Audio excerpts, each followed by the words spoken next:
That's that Going live, types in going their live, going chat. live.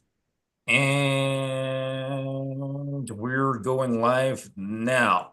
Alrighty, guys. Welcome back to the Dating Coach panel. Today we have a special theme. Each panelist is above the age of 40, so we're going to dive into topics around dating as an old bastard. But jokes aside, this is going to be super useful. I imagine in the year 2400, our lifespans will be so long that there will be men aged 150 searching for this video. So shout out to the ancient ones of the future searching for this 21st century knowledge that extends from the 20th century. Um, Drop a super chat to ask a question, $5 USD or more, increasing as we go on. Questions for all panelists are prioritized because it's a panel. Where are you guys calling from and how old are you? Who wants to go first? San Diego, and I'm double sixes. JT here in Los Angeles, specifically Hollywood, and I'm in my late 40s. Nice. And I'm Justin Adams, and I'm hosting from New York City right now, Brooklyn. Brooklyn. I'm Michael And Sartain. Yeah, I'm in Las Vegas, Nevada, and I'm 47. already. Yes, He's oh, and I'm actually- 47 as well.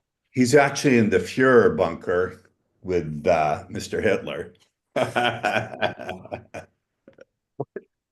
Is there more context to this for the people who are watching?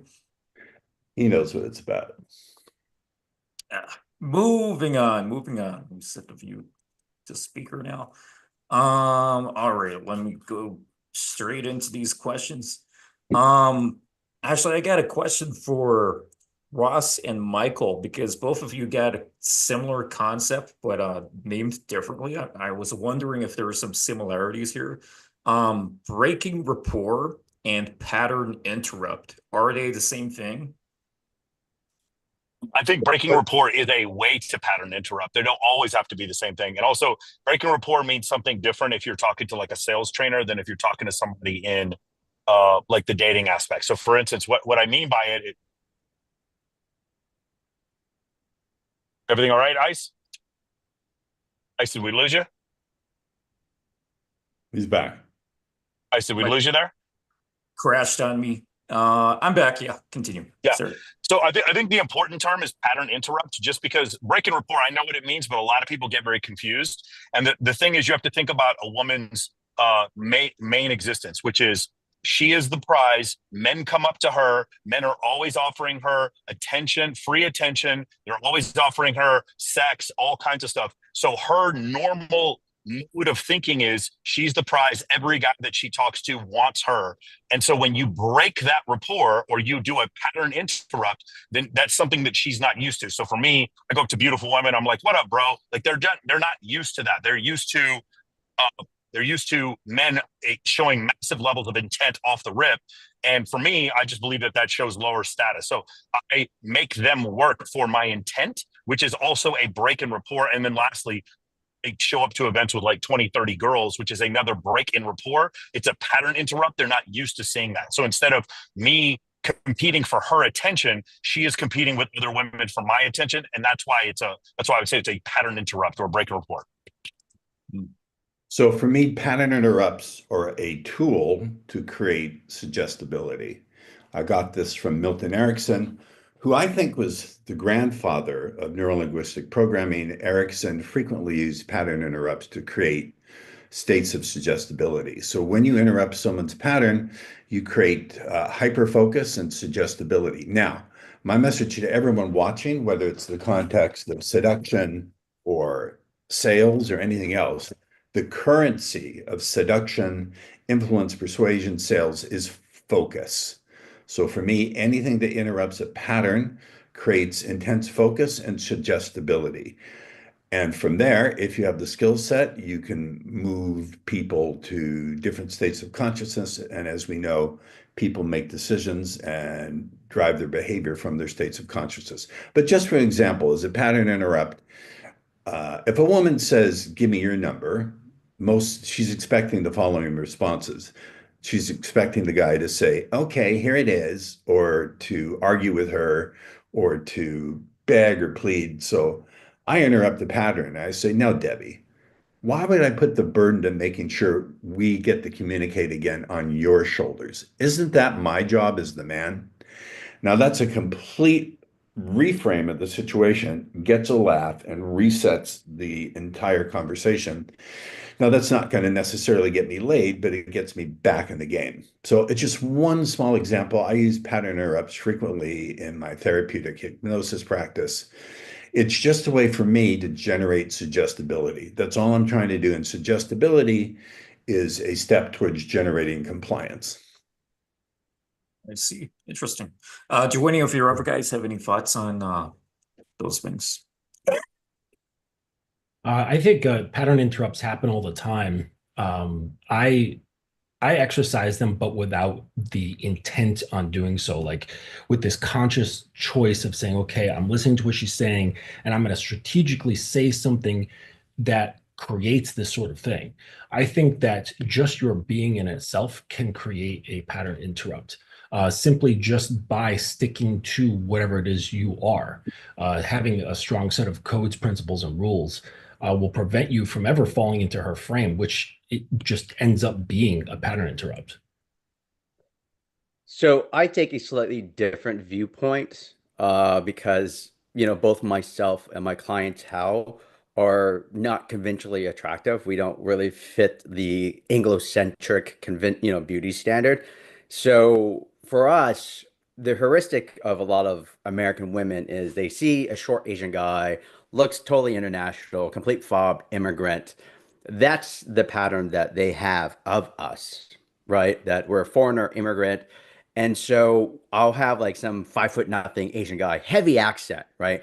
Go up to a girl and go like, "You are fucking beautiful." And that heavy accent and like the cuss word will make her reevaluate him and break the norm of like possibly what she's drawing from her like dating iCloud.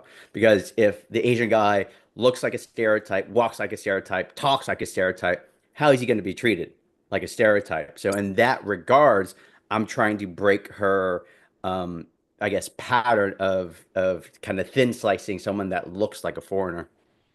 Interesting.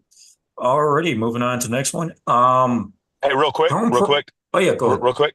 I probably have probably 300 Indian clients, and then maybe like Asian clients, probably one or 200. And I'll tell you, the thing is, what JT is saying is correct. It's the trope that you have to fight against.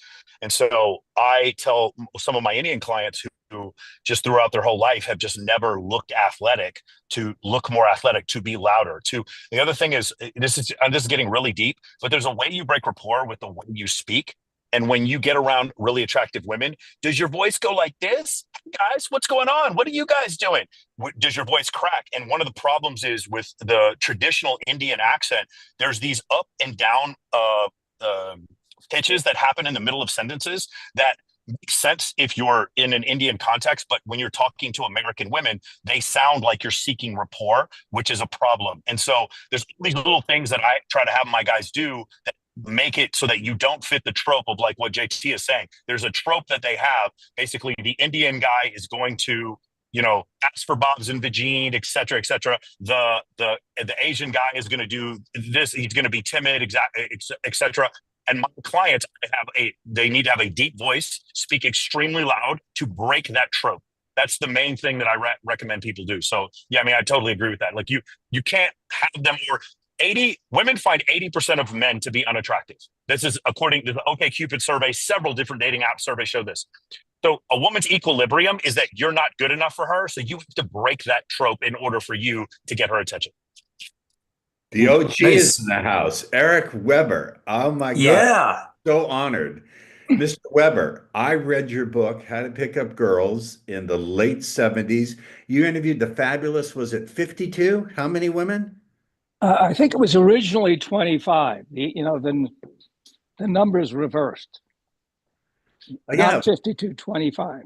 Yeah, I remember the fabulous 52. It's an honor to meet you, sir. You are the Stan Lee of pickup. You are the gurus. Well, thank you. Thank you. I'm I don't know what to say. Welcome Well, to the welcome board. to the dating coach panel. Where are you calling in from and how old are you? I'm 82, and I'm calling from the Hamptons in, Nice. at the end of Long Island. Cool.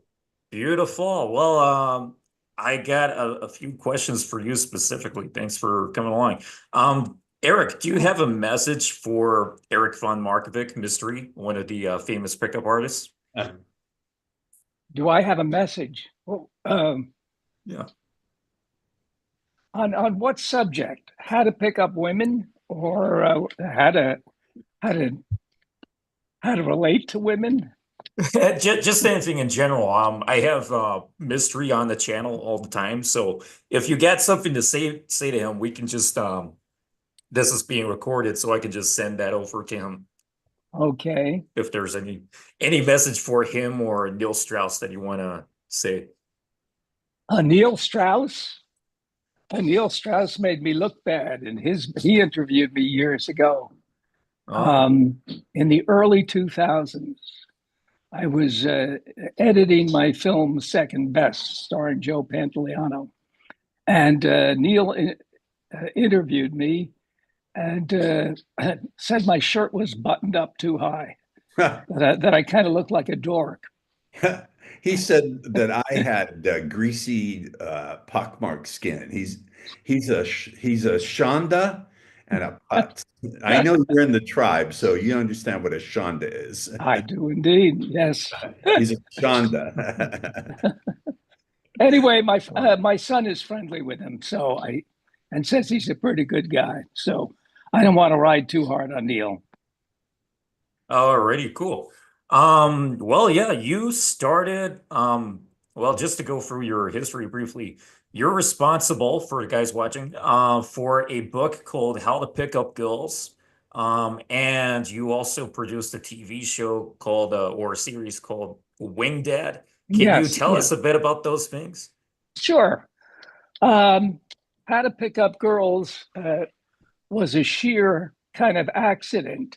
My first job out of college was writing direct mail letters for how-to books, how to be a super salesman, how to build a better garage, things like that. And I was a literature major, and I had never heard of a how-to book, and I found them kind of absurd.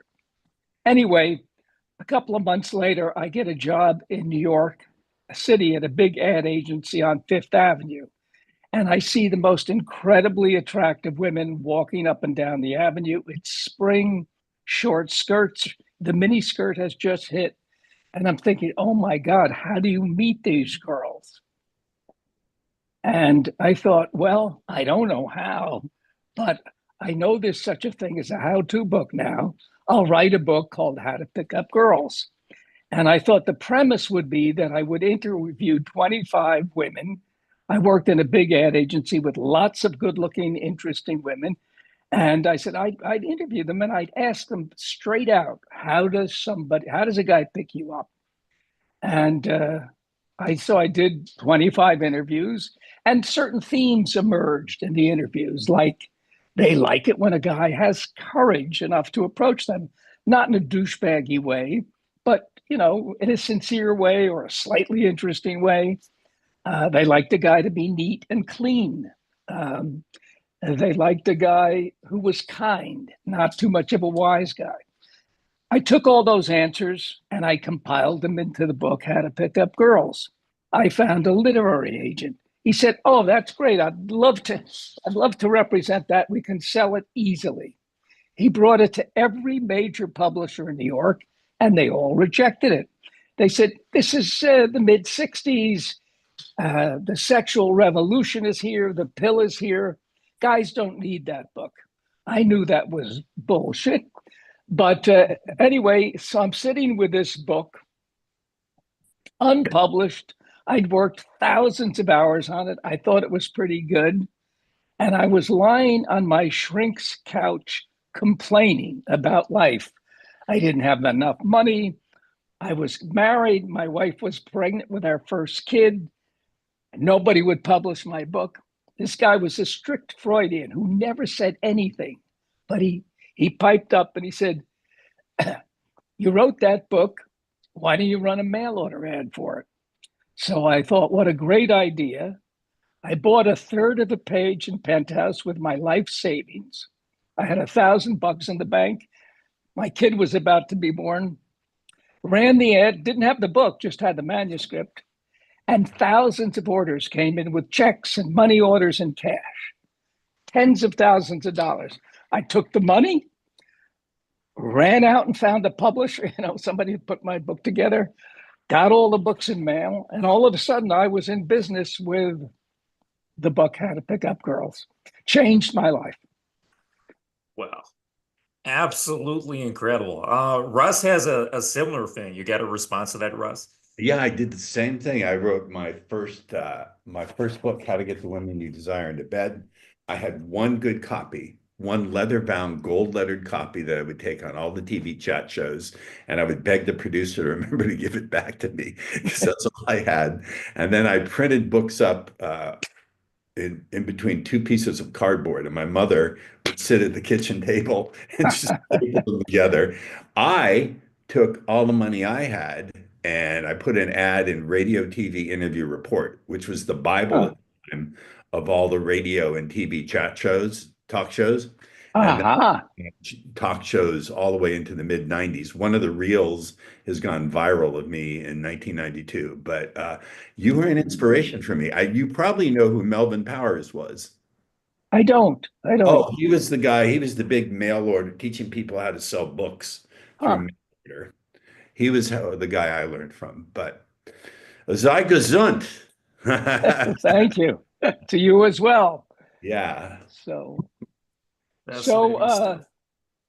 Anyway, I did a whole bunch of books like that.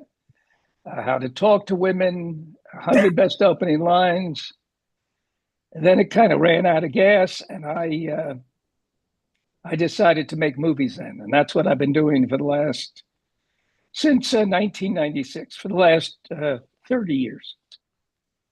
Wasn't there a movie of your book? Yes, there was a made-for-TV movie that ran on ABC. It was the ABC movie of the week in 1978. I sold the rights. You remember the comedian Alan King? Of course. He and his partner, Rupert Hitzig, bought the rights from me and sold it to ABC and, made a pretty good movie, I thought. Cute movie. Interesting. Is it related to there was one from the 1980s with Robert Downey Jr. and I can't remember the actress. That was called the Pickup Artist. That was called The Pickup Artist. Yeah. No, that wasn't. I had nothing to do with that one. Okay, I see. Alrighty. That's super interesting stuff. Yeah, whatever. Let's dive into something like this. Oh yeah, here's what I wanted to ask. Eric, what do you think about pickup artists in general? Well, I don't have strong feelings about it. People want to be pickup artists. That's cool. I think, and I don't know it well, if you want to call it an industry, I don't know it well. I do think, from my perspective, it got a little creepy with, talking about insulting women, that women basically don't feel good about themselves. And if you can hurt their feelings properly, it's easy to seduce them. Some of that may be true. It just has a kind of cruel feel to it. That's not up my alley. Oh, 100%. All right, let's jump into a question. So this is a bit of a tough one to think about on the spot, but just in case there are any thoughts on this, if we could decide the rules of picking up women, what should they be? So for example, leave her better than you found her has been said many times over the years. Is there anything else that comes to mind? Is there anything else that comes to mind? I like that. I would say, as a practice, enhance her self-esteem. help her feel good about herself. That's not only a wonderfully positive thing to do, but it will reflect well on you and help with your success with women. Help It's her very refreshing. feel better about herself. Yeah. How about the rest of you guys? Couldn't agree more. In fact, it's possible to do that without kissing her ass or putting her up on a pedestal. If you can develop that degree of emotional intelligence, and I know that's not something that's heavily emphasized in the community, I think emotional intelligence is very attractive because it's a survival trait. If you don't have emotional intelligence, you don't know how to negotiate power among the tribe or the clan when we were living in small groups. So if you can display emotional intelligence with a woman, I don't mean being hypersensitive and crying because Bambi got crushed by Godzilla. But if you can display emotional intelligence, which, by the way, requires some genuine investment in your own personal development, I think that's very attractive, very, very attractive. And yeah. I agree with that for sure. I like the expression emotional intelligence. I didn't come up with it, Yeah. sir. Thank you. No, but at least you're smart enough to use it. It suggests being aware of people's needs besides your own. Yiddische Kopf. Yes. Okay. There's a rabid anti-Semite on the call, so I'm just digging him. No, there's not. There's no anti-Semite at all on the call. No, there's not. But you're hanging out with one, you got your tongue up the ass of one who's just so. Certainly not. Moving Well, on. I would say that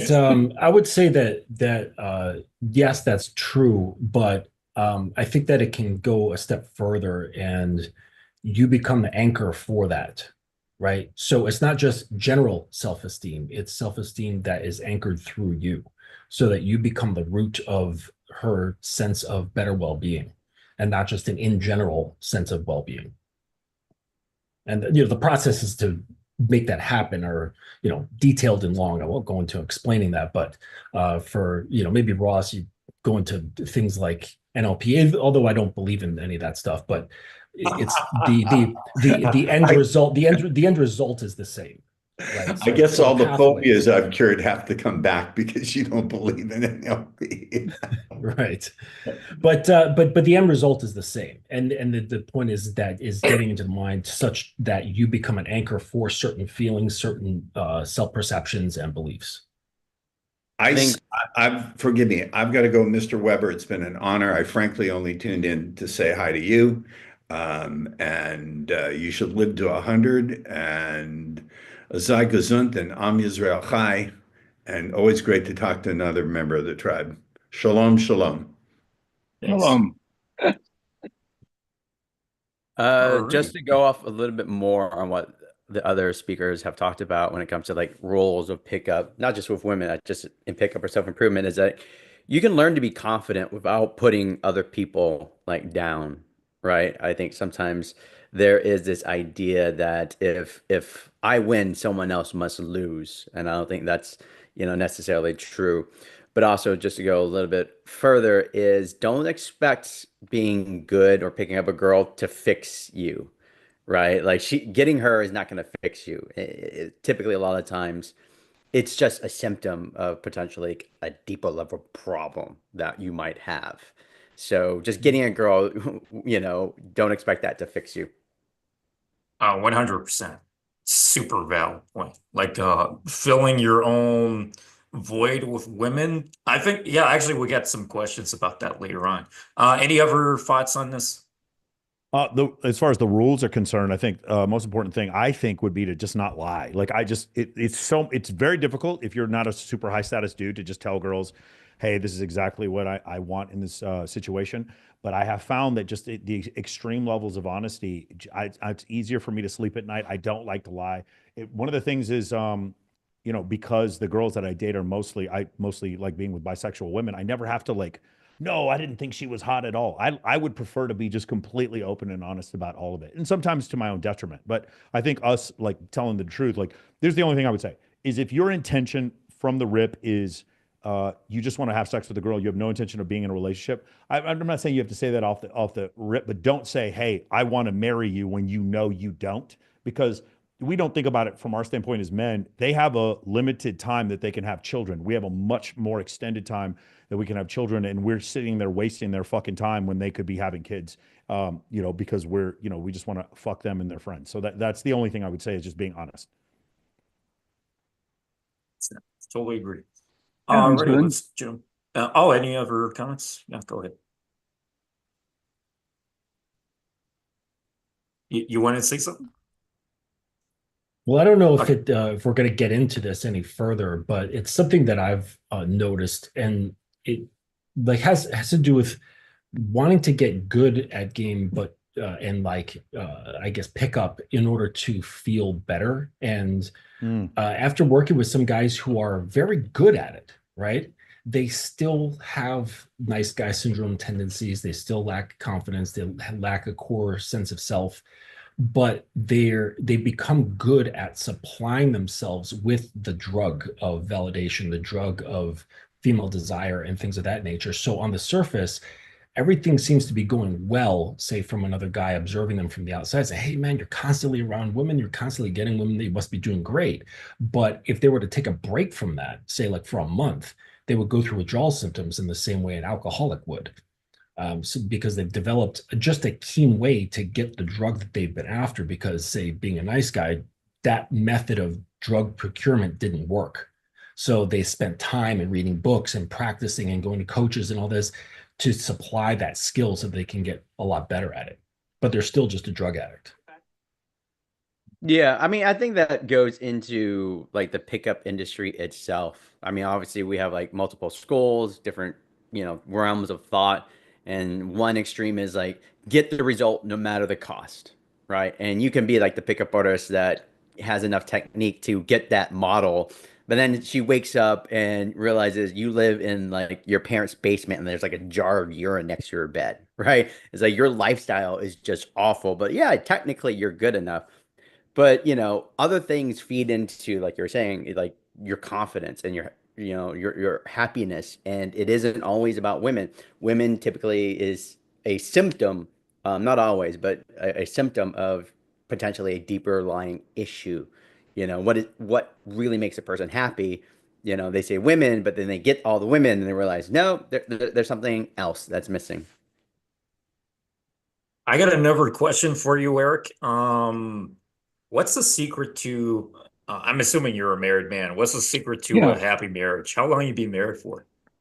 Uh, I think I was going to ask my wife, but she went upstairs. I got married in 1968. So that's 32, 42, 57 years. What's the secret? Marrying a kind woman, marrying a woman that you're physically attracted to, marrying somebody finding somebody who's honest, finding somebody who actually loves you.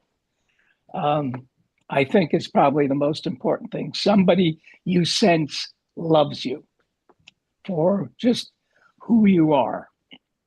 Do you think it's harder these days for guys to find the right partner with these new things like Instagram, for example, OnlyFans, and various other things on the Yes, horizon? I think you've made a great point. I think the internet has added an incredible degree of difficulty to life. I'm not exactly sure why, but I know it has. My kids didn't get married till way later than my wife and I did. Um, I think the internet has just made life more difficult. I think beyond just the technological difference, creating so much opportunity that people get paralysis, there's like a cultural thing, right? Where I see in my younger Gen Z clientele a lack of emotional resilience. Hmm. I mean, I thought back in my day when I was learning pickup, it was like, oh, you're not a special flower. You've got to man up. You've got to build like a thick skin, to withstand rejection. the 20 young 20 something students I've had, it is even more fragile than I remember. Um, I don't know if other coaches have experienced this, but it definitely seems that younger Gen Z males are so much more scared than even I was back in the day when I was learning pickup. I don't know if any of you guys want to chime in about your Gen Z male clients. Michael, you're muted. So what you're saying is accurate. So what Eric was saying before is like, what has the internet done? Well, it's taken people who, traditionally would come from tribes of 150 people, Dunbar's number, which is, throughout history, in fact, military units are around 150 people. That's how many active faces most people can remember.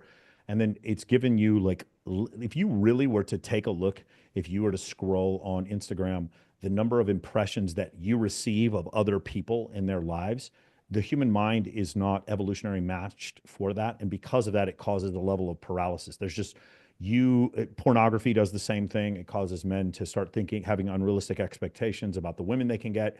I've seen OnlyFans do that, where guys are messaging girls that they think are their virtual girlfriend. And then the same thing has happened with women, where dating apps and social media has made them believe, because of all the attention that they get from like simpy men, that they could now get a very high status men to settle down and commit to them, and they can't do that. So now what's happened is, because women have made the price of sex so high, and men have tried to make it so low, we've ended up in a situation where we're not transacting, and that's the reason why we have the lowest marriage rate and the lowest fertility rate that we've had in several decades. That's mainly the reason why. The internet is not, we're not evolutionary. It's an evolutionary mismatch for what we are today. Couldn't Interesting. agree more. Yeah. Yeah, I would say, This is why I yeah. tell I was just gonna say, this is why I tell all my guys when they first start with me that they have to shut off all social media. No YouTube, no Instagram, no TikTok, nothing. No watching the news, no listening to the news. They have to completely detach from all of that stuff, because what those things do, like, not only is it altering your perception, but what it does is it takes your consciousness and it spreads it. Okay, so you guys all seen like Harry Potter, right? Voldemort, he had those Horcruxes where he split up his soul into all these different things. That's kind of what it does. I mean, it's not your soul, but it's parts of your identity. So part of your consciousness is attached to Instagram, part of your consciousness is attached to TikTok, part of it's attached. So you have all these satellite identities that are then influenced by those other realms that have all their inputs, right? So, and then that fucks with how you move with yourself and how you posit yourself and your grounding, right? Because then all those influences play a role, even on like a subconscious level. So I'm like, okay, you got to cut all those so that you can start having a genuine conversation with yourself and figure out who the hell you are, like without those influences. And a lot of guys, they go into panic mode. They go through withdrawal. They don't know how to just sit and engage with themselves. So it's almost like you're dealing with children for the first month. It's really weird. It's very interesting. That leads beautifully into my next question. I'll just quickly say this before asking the related question.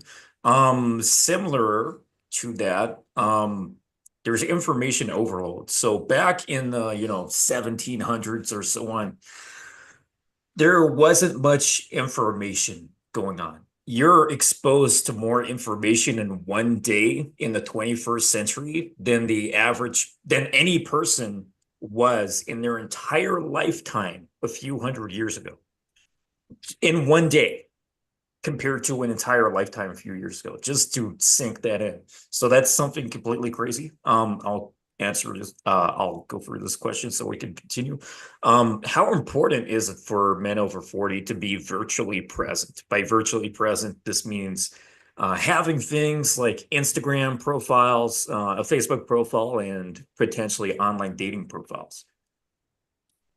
I don't think it's necessity, but it can definitely be a value add, because if you have a good curated Instagram, I'm sure Michael can go much more significantly into detail on that. But just having a decent curated Instagram serves as your dating resume in a way, where a girl can sort of safely stalk you and make sure you're not like a serial killer or something like that. And you present like a cool, magnetic, fun, lifestyle, then she might be more likely to go on a date with you, but it isn't a necessity, right? I definitely very strongly believe in like in-person interaction.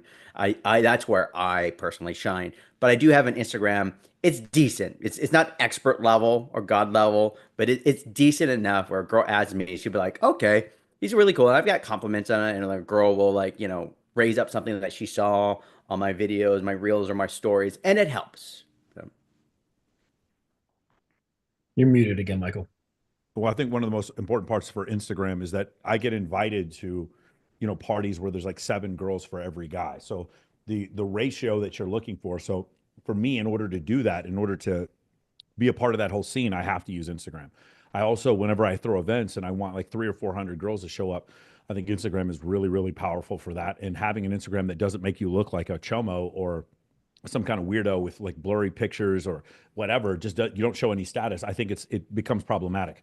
Whereas I say, I'm 47, so I do remember a time when you didn't need social media at all. I think if you want to consistently date really, really attractive women, it's very difficult because if you're not using social media, because they are the ones who receive the most stimulus because of their physical attractiveness. So if you're not part of that stimulus, or whether you can, what I'm talking about, redirect some of that stimulus in your direction, it's really hard to get them out. So, that's one of the things I've talked to a lot of really attractive girls that have come on my show. And I'm like, do you guys go out anymore? Do you go to clubs? There's 5 nightclubs closing down every week in London now. And there's several nightclubs in Los Angeles that are closing down because hot women just aren't going out.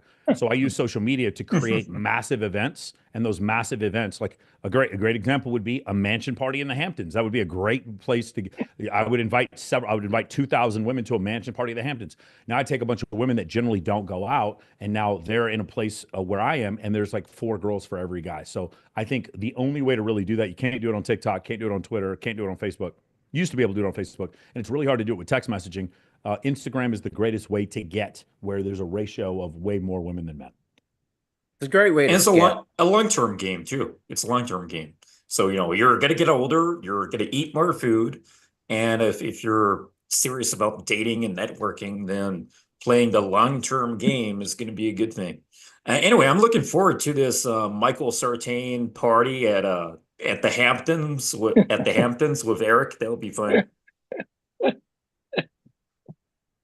Pretty cool. Any other perspectives on this? By the way, I'm just gonna throw in some funny things from the chat. Someone says, Young Villain says, Eric looks like a wholesome Hugh Hefner.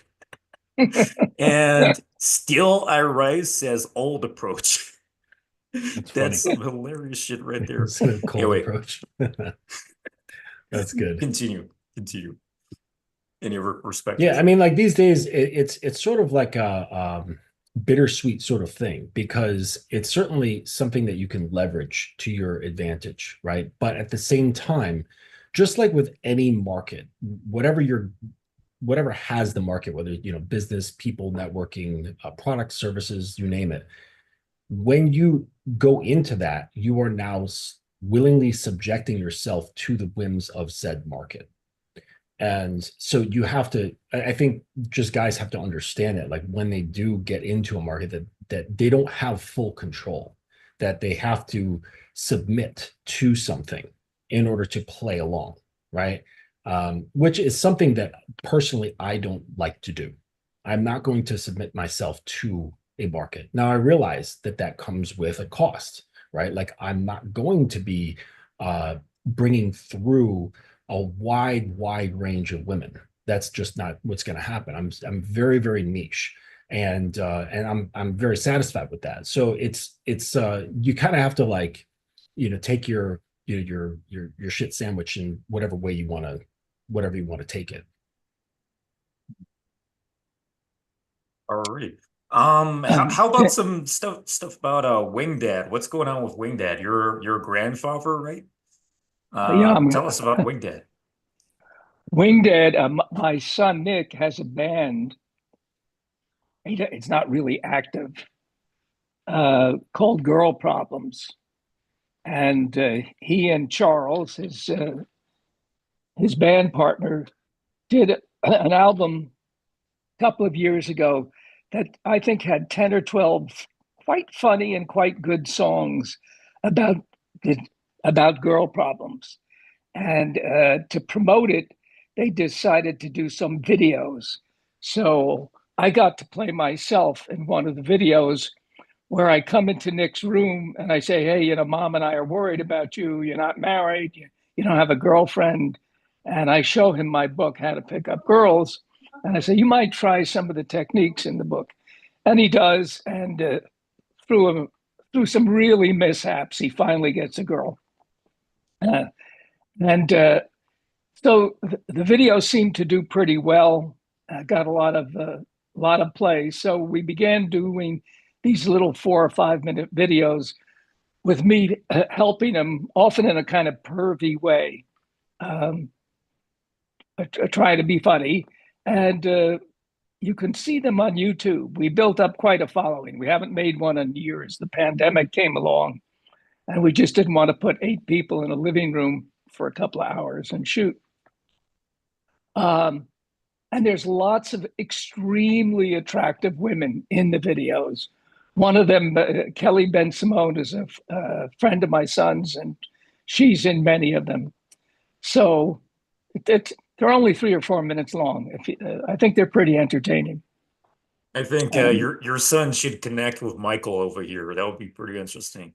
Get some social circle things going on, make some new reels. You're pretty active on Instagram, right? Me? No, Facebook actually. Older. I post a lot. I post a lot on Facebook, political stuff, nothing to do with picking up girls. But I was checking out your Instagram just yesterday, and there was some I can't remember how long ago they were, but they seem like in the last few years, maybe, or maybe a few months ago. Actually, there's some tips in there. Yes, yes, you're right. My nephew does that for me. He comes in and interviews me, and I give a little 1 to 2 minute lecture, like, be funny. I sincerely believe this to be true. Women love funny men. And you probably think, or many guys think, but I'm not funny. Go online, listen to comedy records, watch funny movies, watch funny stuff online. It'll bring out the natural inner humor in you. You'll start viewing life so grimly. And because if you get super serious about picking up women and you get very grim and intense about it, you're going to implode and you're going to do really poorly. Women love funny men. Find your inner funny self. That's one of my pieces of advice. 100%. I agree with that, because years ago, I wasn't that funny. Like, I would be funny to my family and whatever, people close to me. But outside of that, not so much. And then I did exactly what you said. I went on YouTube. I binge watched a load of stand-up comedy. Yes. What do you call it? Not spontaneous comedy, but there's a different word for it. And then after really watching a shitload of these videos about a comedy, I started to become way funnier than I was. And I even tried stand-up comedy a few times too. And my first show, the really experienced comedians who were there were quite a lot of comedians there that day, said I did extremely well for first try. And their experience the first time they went on, it was horrible compared to mine. So I was like, oh, this seems pretty promising. And then I got big-headed about it, and my second was a real dead one. So that one didn't work out so well because it didn't prepare anything really. But it worked out very nicely the first attempt, the first gig I went to. So absolutely. You have a funny way about you. A naturally funny way about you. Yeah, I don't just look funny. No, you've got a little smile, a little twinkle. Nice. Alrighty. Any other comments on this about the necessity of virtual presence? No, but I think your camera froze. That keeps happening. Just ignore it. I think you can show the most amount of status with the lowest perceived effort by using social media. So it's like for me, and like my whole thing is I don't think you don't have to sleep with 50 women before you get married, but 50 women need to want to sleep with you. And I think the easiest way to do that is by having curated social media so that like every time this week, probably 4 different groups of girls have hit me up and be like, "Hey, I'm in Vegas," and I'm like, I'm taking them on stage at different nightclubs and I'm showing them around the place, and it's because social media. A lot of them I've never even met in person before, and so because you're doing that, you're showing a really cool lifestyle, even if it's only like 20% of game with each girl. We're still talking about 100,000 women that are now exposed, and maybe they're buying what you're selling. So I think it's the easiest way to show. It's the easiest way to show the most status by with the lowest perceived effort. All right. My camera's off. Let me just fix that in the background. But moving on to the next one. What mistakes were you making with women in your younger years? So many. That's how we got good, right? Is that we make all the mistakes and we learn from it.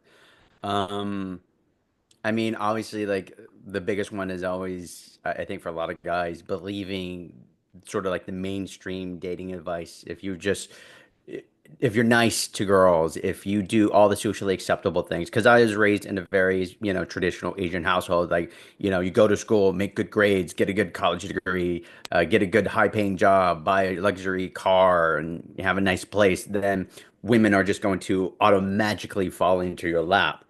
And I realized that once I got into the real world, being an aerospace engineer, like, nope, that's not the reality. You actually have to put in effort. Um, so, believing sort of like that hype, so to speak, but also just building enough emotional resilience such that when you're someone that's highly technical and analytical and you're used to making like sort of like straight A's in school or something like that, the idea of failing your way into success is not something that comes naturally. But the reality is, at this point in my life, I realize I can make like 49% mistakes with a girl. And so long as I do 51% things right, I can still get her. Like, I can fail my way into success, and that's completely fine. So failure isn't something that I try to avoid. It's like I'll embrace it, I can act the way I want, be as stupid if I so choose or make any kind of mistakes. But so long as I'm progressing it forward and not caring about, if I'm awkward or if I'm feeling or doing something stupid, then that can lead to success at the end of the night. Or any other perspectives? I could tell you the biggest mistake I made looking back. It took me a long time to fully understand just how sexual women are.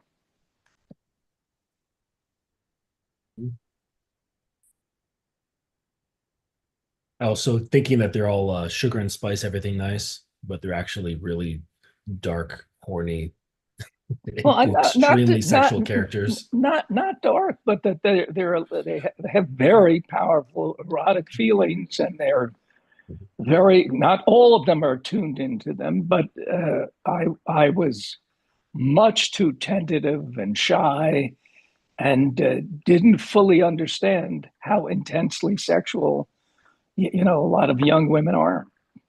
I just didn't get it.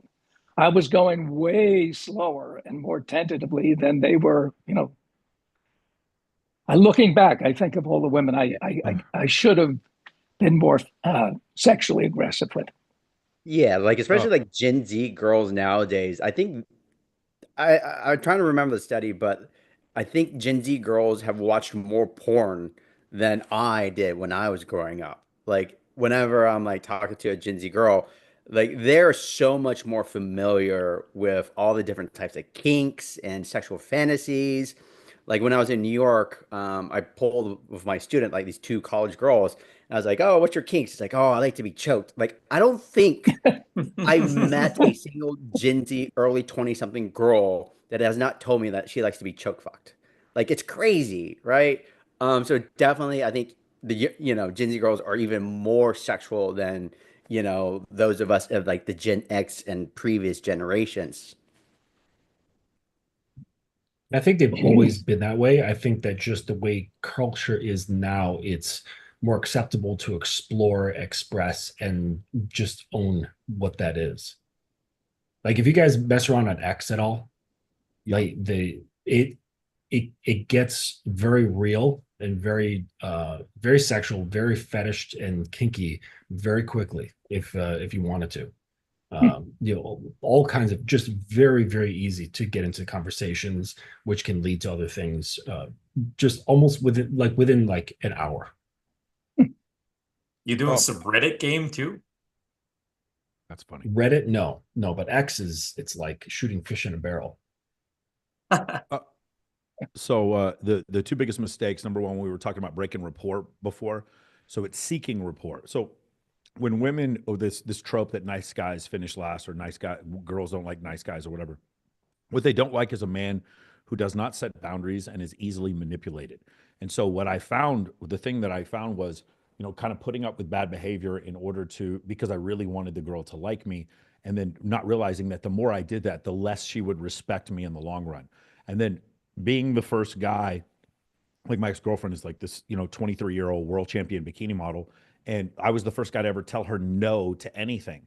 And so because I was able to maintain those boundaries, that was a break in rapport. And that was something I didn't understand before. I was seeking rapport with women. And then the other thing I'll tell you is logistics are everything. They just really are, like you don't have, if you were with me and it was like 7 girls for every guy, you just don't really have to worry about game that much, because you do nothing and then they're just competing with each other for your attention. And that's kind of like the best place to be. It's why I live here. And that's in Las Vegas? That's in Las Vegas, yeah.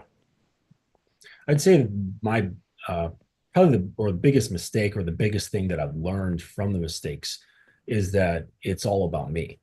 Like my mentors have said that the game has nothing to do with women, that it has everything to do with yourself. And when I realized that it really has everything to do with me, my thinking patterns, my beliefs about myself, what's important to me, my values, like I said before, my codes, principles, and rules, everything about me, that really determines all of the outcomes. And when I was, obviously younger and starting out, I was thinking, oh, if I change the external, then it will change the internal, right? It's that whole like do, have, be, instead of it should be, have, do, right? So your being will change your doing. And I was thinking, oh, if I do all this stuff, then I will become the person that I want to be. And really, it's the other way around. And that was the biggest mistake that I was making, because I was spending way too much time thinking that doing is going to make me the guy, when really becoming the guy creates the correct doing. All right, shall we move on to another one? Got a super chat from Adapt or Die. Mr. Lucario says, if you pay for a woman's Uber to your place, you're tricking. If you had a game, she'd buy her own Uber to your place. Agree or disagree? I just want to shout out to Lucario. It's a good friend of mine. What was the question again? Should you not pay for her Uber, or you should? He basically says, if you're paying for her Uber to your place, you're tricking. So basically, you're interesting. I don't know how to specify that. I mean, it just depends. I think it depends on the logistics. Like if she just legitimately doesn't have a car, then I could see that being the case. One thing I will say is it's not tricking when you pay to get her to leave your place.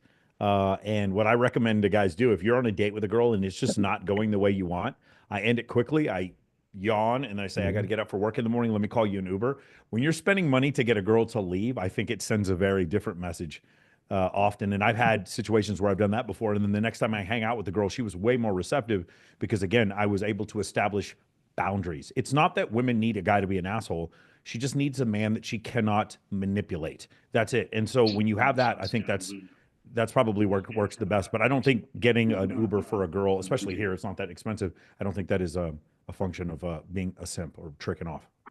You get some examples from that for when you sent her home.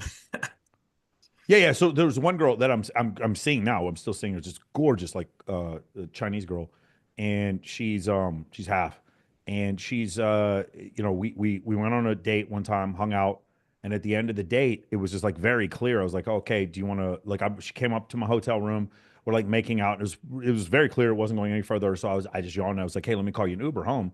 And I did. She goes home, and then the next time I see her, it was just like immediately it was on because from her standpoint, it was just like that's the other thing is if you're a dude and you're having these long phone conversations with women, one of the things you're projecting is, hey, I can get attention from this guy and I don't have to give him sex. And she saw it's almost like classical conditioning. She gets used to that. For me, it's like it's not that I need this for this. It's not like this in exchange for sex. It's not like that.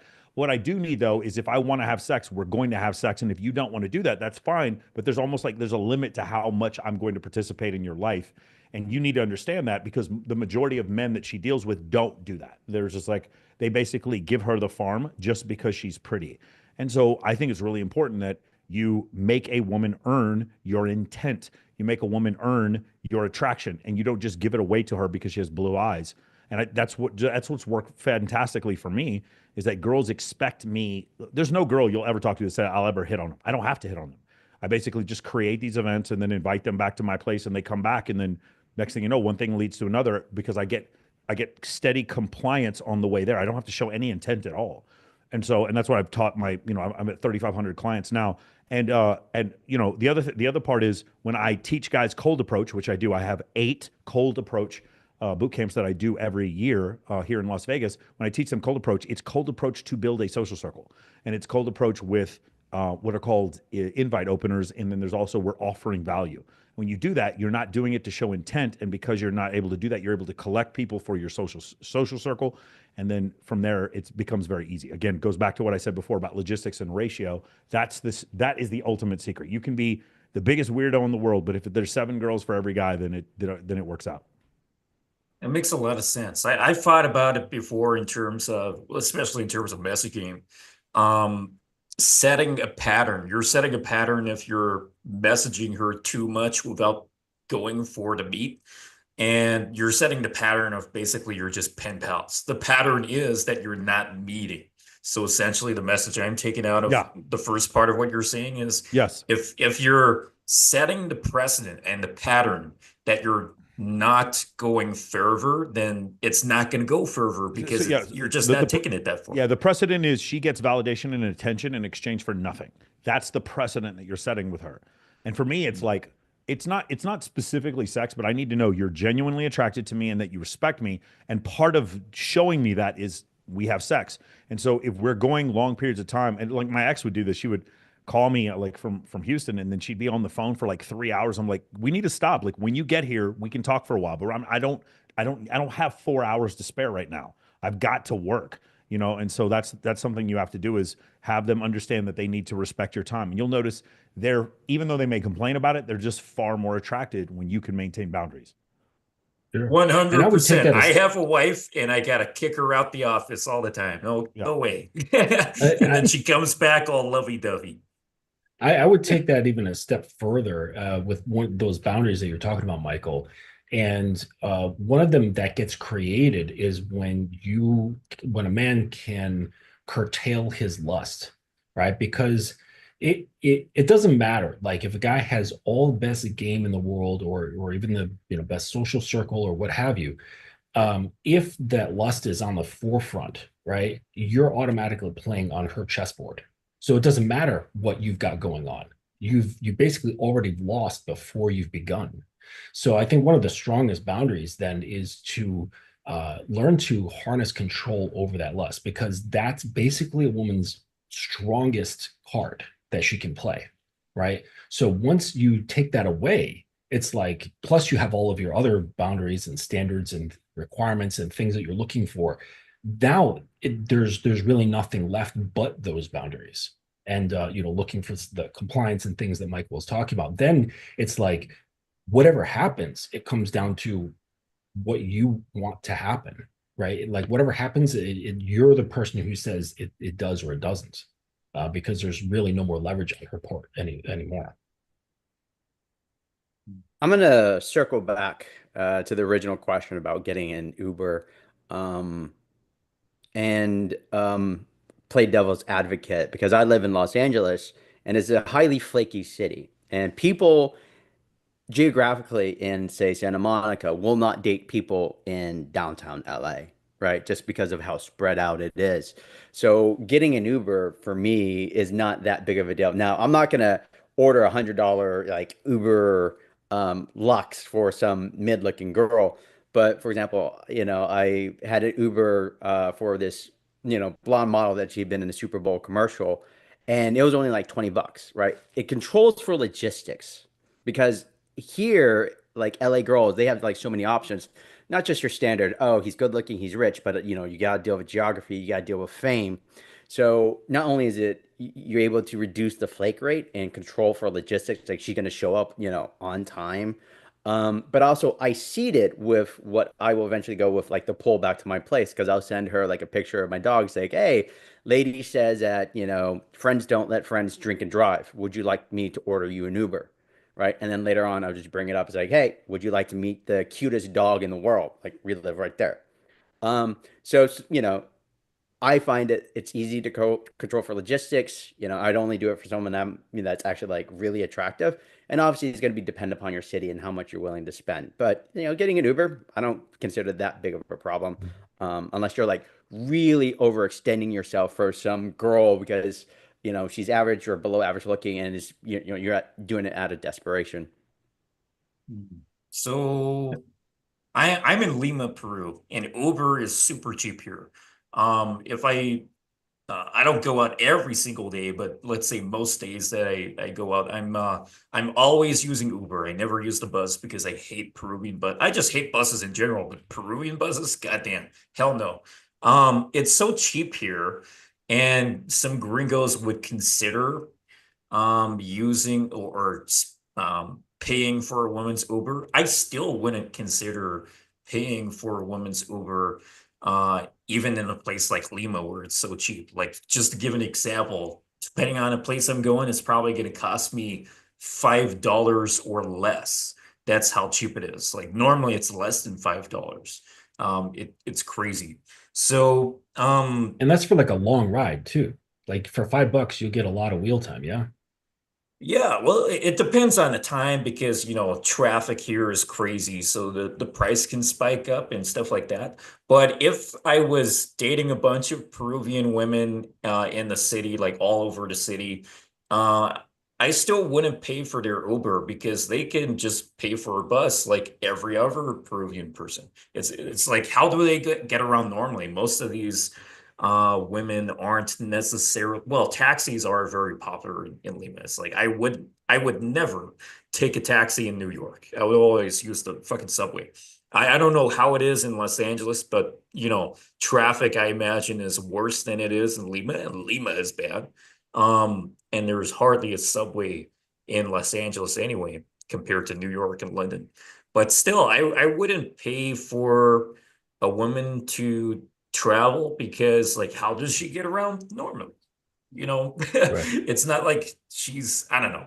I'm kind of going off course a little, but yeah, just quickly, JT, are you the only one who would consider Justin? Would you? Yes or no? No, because I'm in the same mindset. Granted, I'm in New York City, so you can basically get anywhere you want without, needing a car.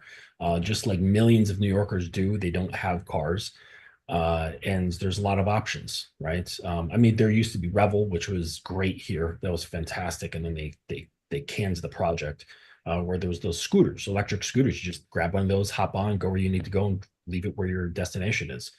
I think that getting a car is really only for your woman. That's it. Like if she's not your woman, then you're paying for a woman. And it's like, to your point, Ice, like she's been getting around just fine before she met you. So why is your presence making things different? 100%. Yeah.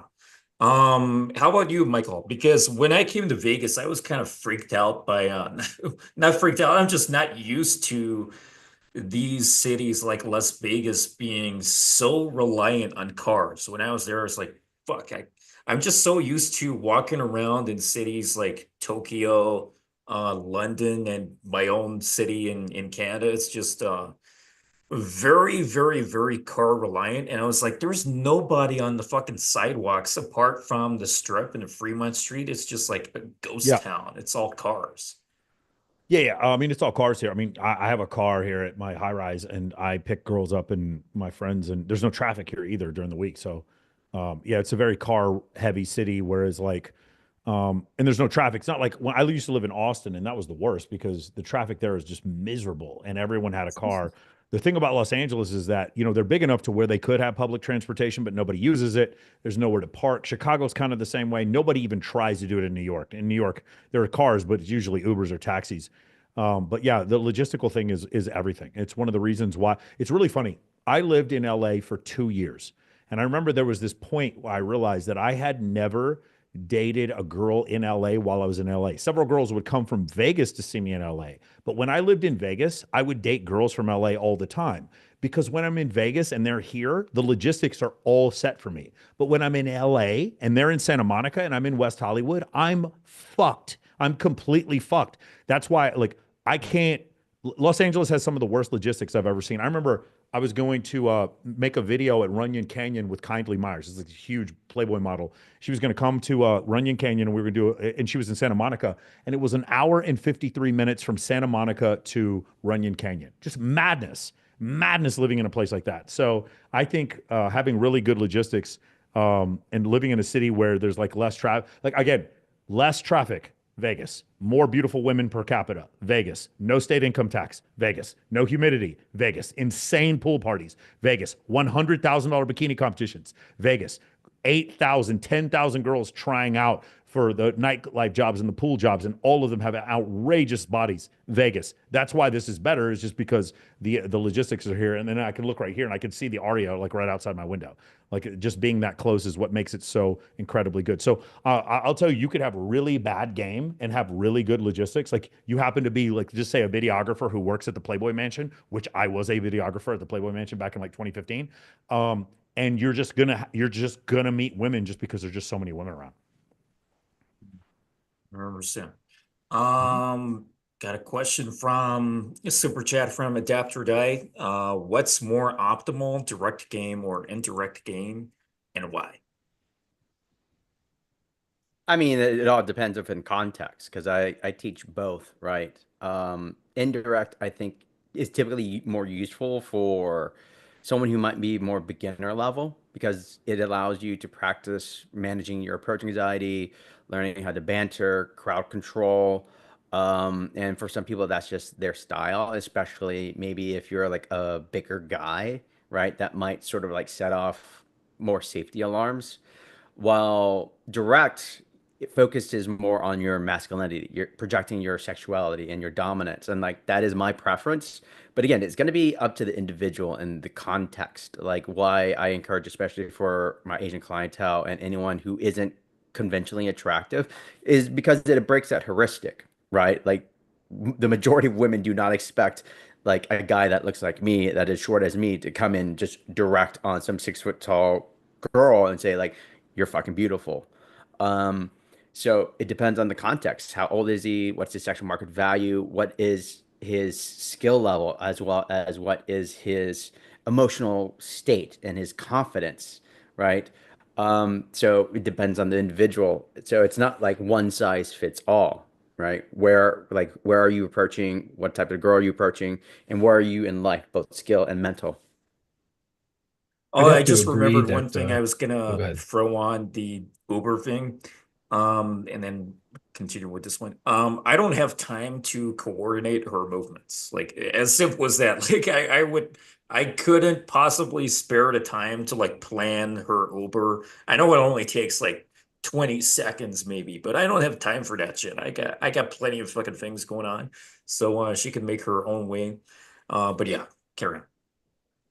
I was just going to say that I was going to agree with JT that a lot of beginners will utilize, a softer approach and try to make things more conversational.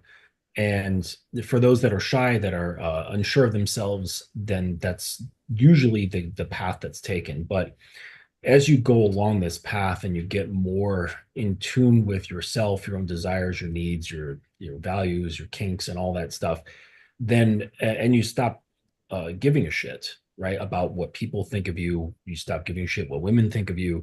Then the only thing left is to be direct, there's really no reason to be indirect, right? Like you're going to a place, you don't hem and haw about what's on the menu, right? You sit down to you, I want this, I want this, I want this.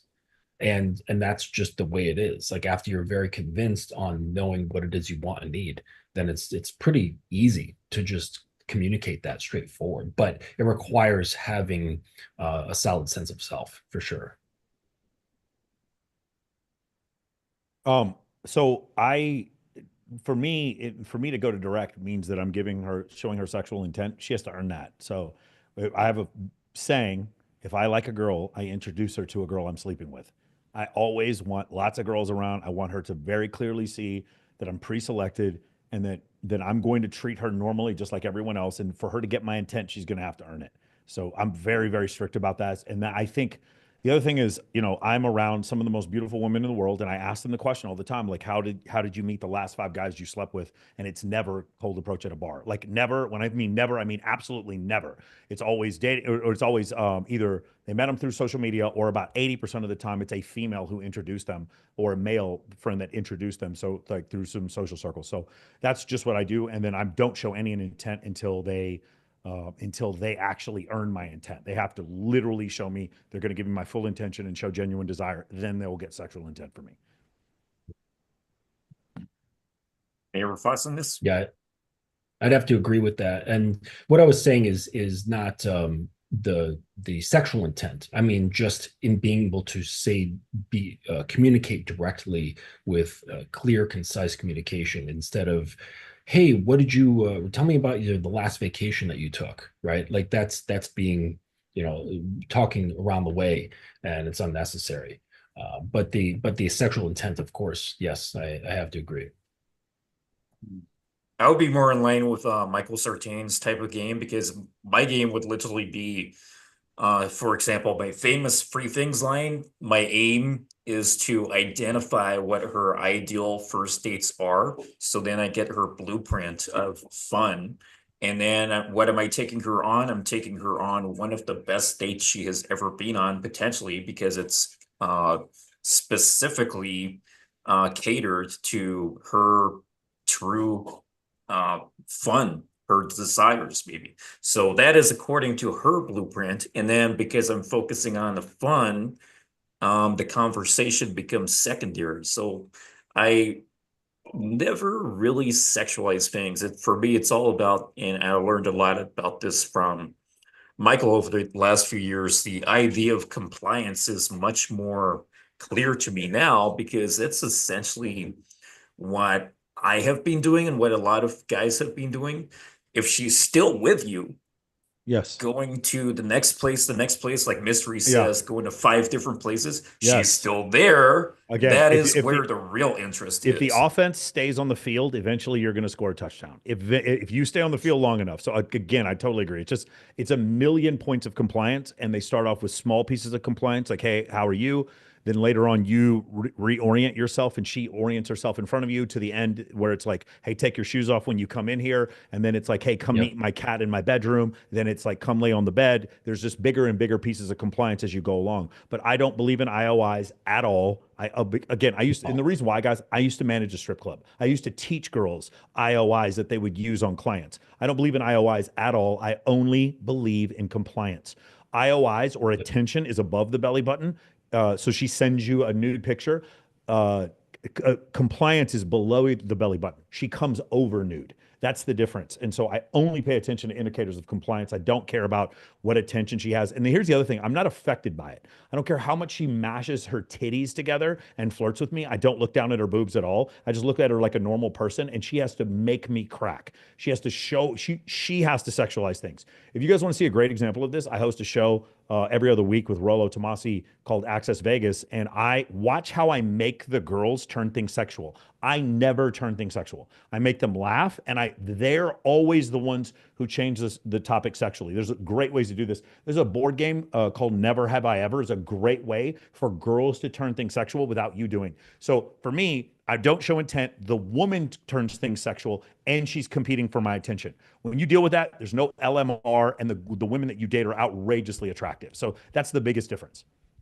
And that goes right back to what I was talking about with the controlling your lust, because they will continually push that card that they've got. And if it's not working, then it makes them work even harder because that's breaking their psyche. Like, wait a second, this works with everybody. Why isn't it working with him?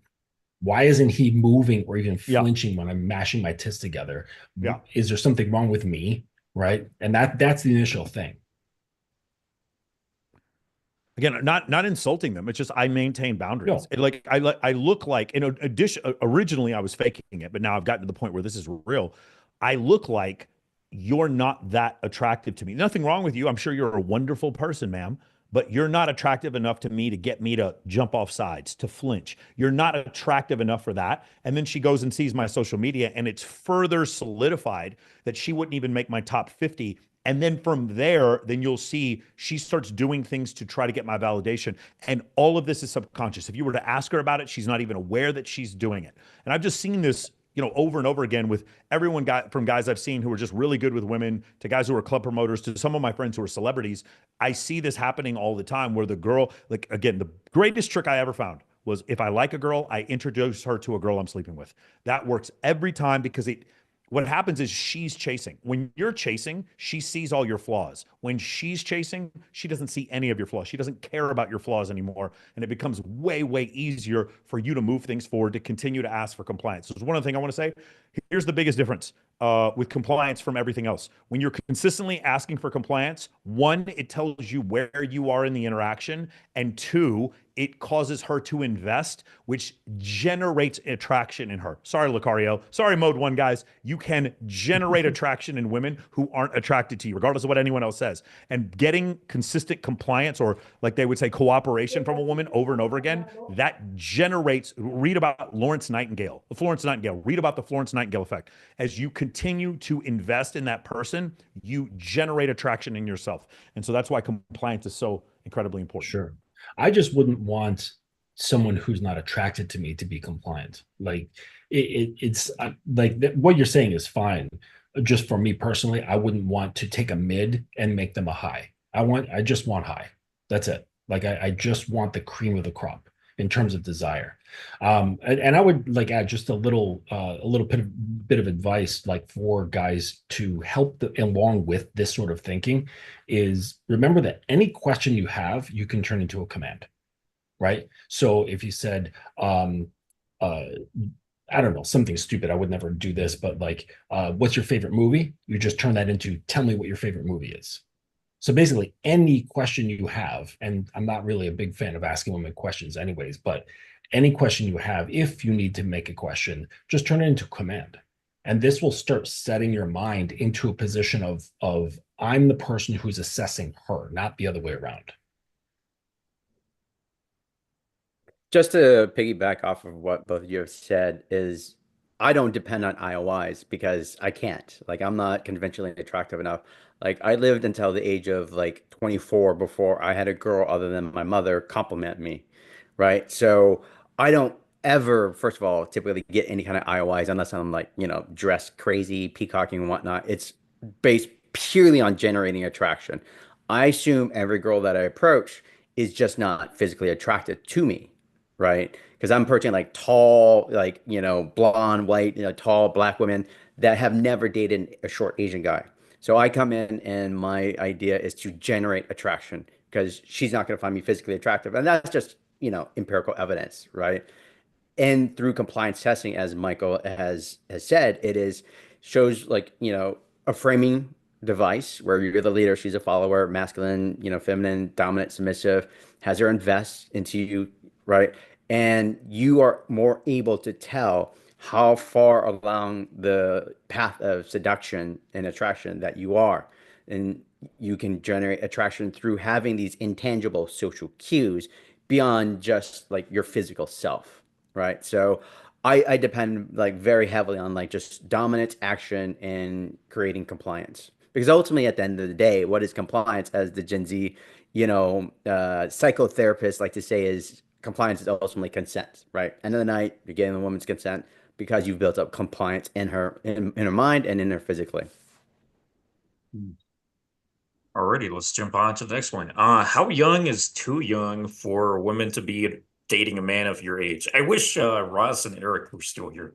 It would be interesting to Oh, get a perspective from someone in his I 80s. got, trust me, I got you all beat. Definitely got you all beat.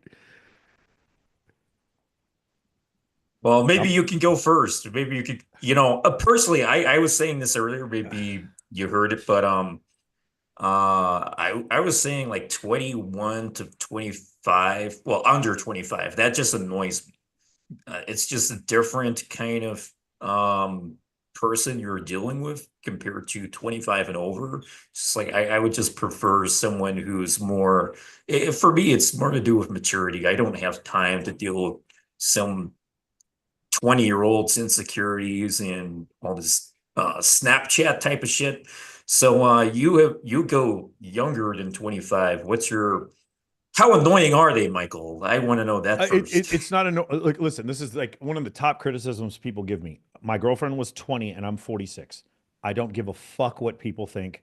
She likes sports. I like sports. She likes SEC football. I like SEC football. She likes fucking rescuing animals, and so do I. The girl I'm seeing now is 23 years old, and I'm 47. I don't. It doesn't. And by the way, here's the thing: I'm not going out searching for women under 25. They're searching for me because I am an established human being who stays in good physical condition, and I sound like I sound competent and relevant. I have access to scarce networks and scarce locations, and I have pre-selection and social status. Because of that, there's no the idea of things being age appropriate. I don't know if you guys watch the show Suits. Harvey Specter in the show Suits. One of the things that bugged the shit out of me about that show is they kept putting Harvey Specter, who's this 40-year-old, super good-looking attorney who makes $1 million a year in Manhattan. They kept putting him with age-appropriate women on the show, and it just drove me nuts because I know guys like Harvey, and they're not 40-year-old men dating 40-year-old women. There's nothing wrong if you want to date a 40-year-old. My point is, if you are a viable, strong, man who's in really good shape, expect very young women like 20, 21 through 25 to find you attractive and to want to go out with you. And when they do, don't feel any guilt or weirdness from your family or judgment from society when it happens, because it doesn't make any fucking difference what other people think. And I got one thing. This is probably the most controversial evolutionary stat that I bring up. Ready? There is this thing called geriatric pregnancy with women over the age of 35. You start seeing a rise in the level of say, autism and different disorders that happen when women have children over the age of 35. Part of the reason why this is because women, when they are having children over the age of 35, are almost exclusively having it with men who are the same age or older than them. There's a function that happens with women who are under the age of 25 where they can repair the genetics, the DNA of men who are over the age of 35. And therefore, you see often less complications when older men are having sex with having children with much younger women. And you don't see the opposite. It is like quite simply probably the most misogynistic double standard in biology. Older men can have sex with younger women and have healthy children, and it generally doesn't work the other way around. And if you have a problem with anything I said, look up the fucking data for yourself. It drives people crazy. It drives people crazy whenever I say this. So the idea that as an older man, and by the way, there's another evolutionary psychology study that shows that in every society, in this study they looked over 37 different cultures, and this is everything from Norway, Mexico to Aboriginal Indians and Yanomamo Indians in Venezuela. When in all these different societies, as a man gained in socioeconomic resources or he gained in status, the difference in age between he and his wife always increased. Always. This is just a function of evolution. So there is nothing wrong if you want to date a girl who's 25 years younger than you. But the reason why women don't want to date men who are 25 years older than them is because most men in this country who are 25 years older are obese. They're obese and they have low testosterone, and they are generally weak, frail human beings. That's generally the reason why. So that's the whole thing I'm saying. This whole age appropriate thing is utter and complete nonsense. I just want to repeat I'd have some to of agree. that to really internalize it, because you made me realize something at the start. You're basically saying they're chasing you. It's not like you are chasing a bunch of 21-year-olds and so on. They are Absolutely. coming Again, to my you. girlfriend, my ex-girlfriend chose me. The girl that I'm seeing now, she absolutely chose me. I was at a group thing with her, and she just pulled me to the side and just told me she wanted to date me. And the thing is, I understand. I don't look 47 years old. I certainly don't act 47 years old, but they chose me. It was not a situation where I was like, the girls I was seeing before my ex, one of them was 32 and the other one was 30. I had no problem whatsoever with seeing women that were older, like in their 30s.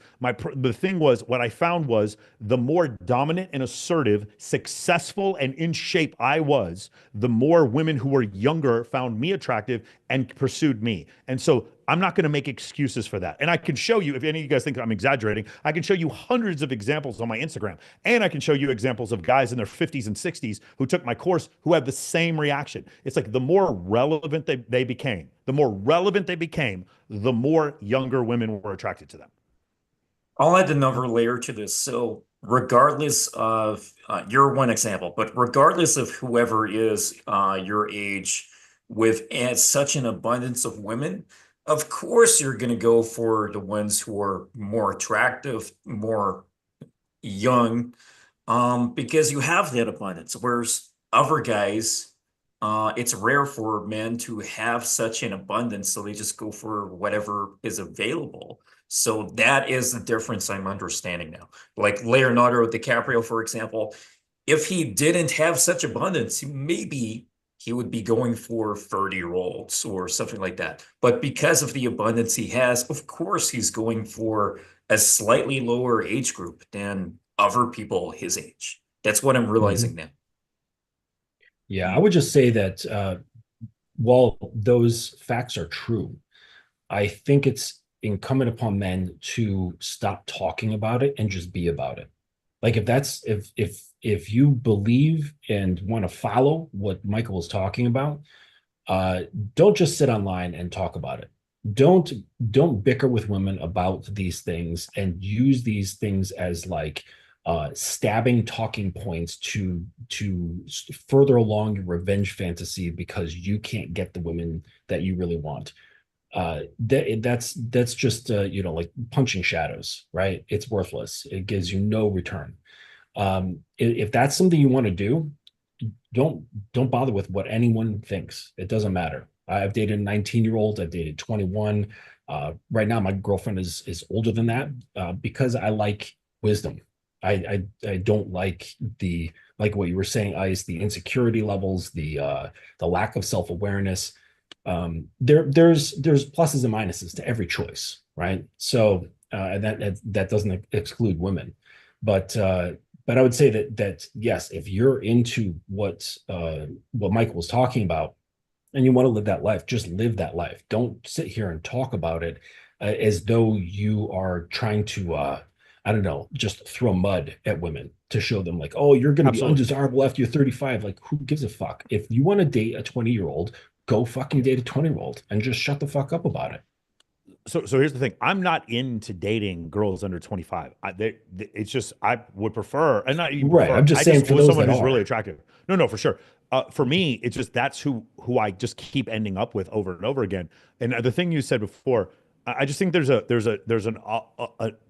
an opposite end to the spectrum, and that is when a girl has been with so many guys and had her heart broken so many times that she's not really capable, even though she might not be as self-aware, or she may be more self-aware than, say, the 21-year-old.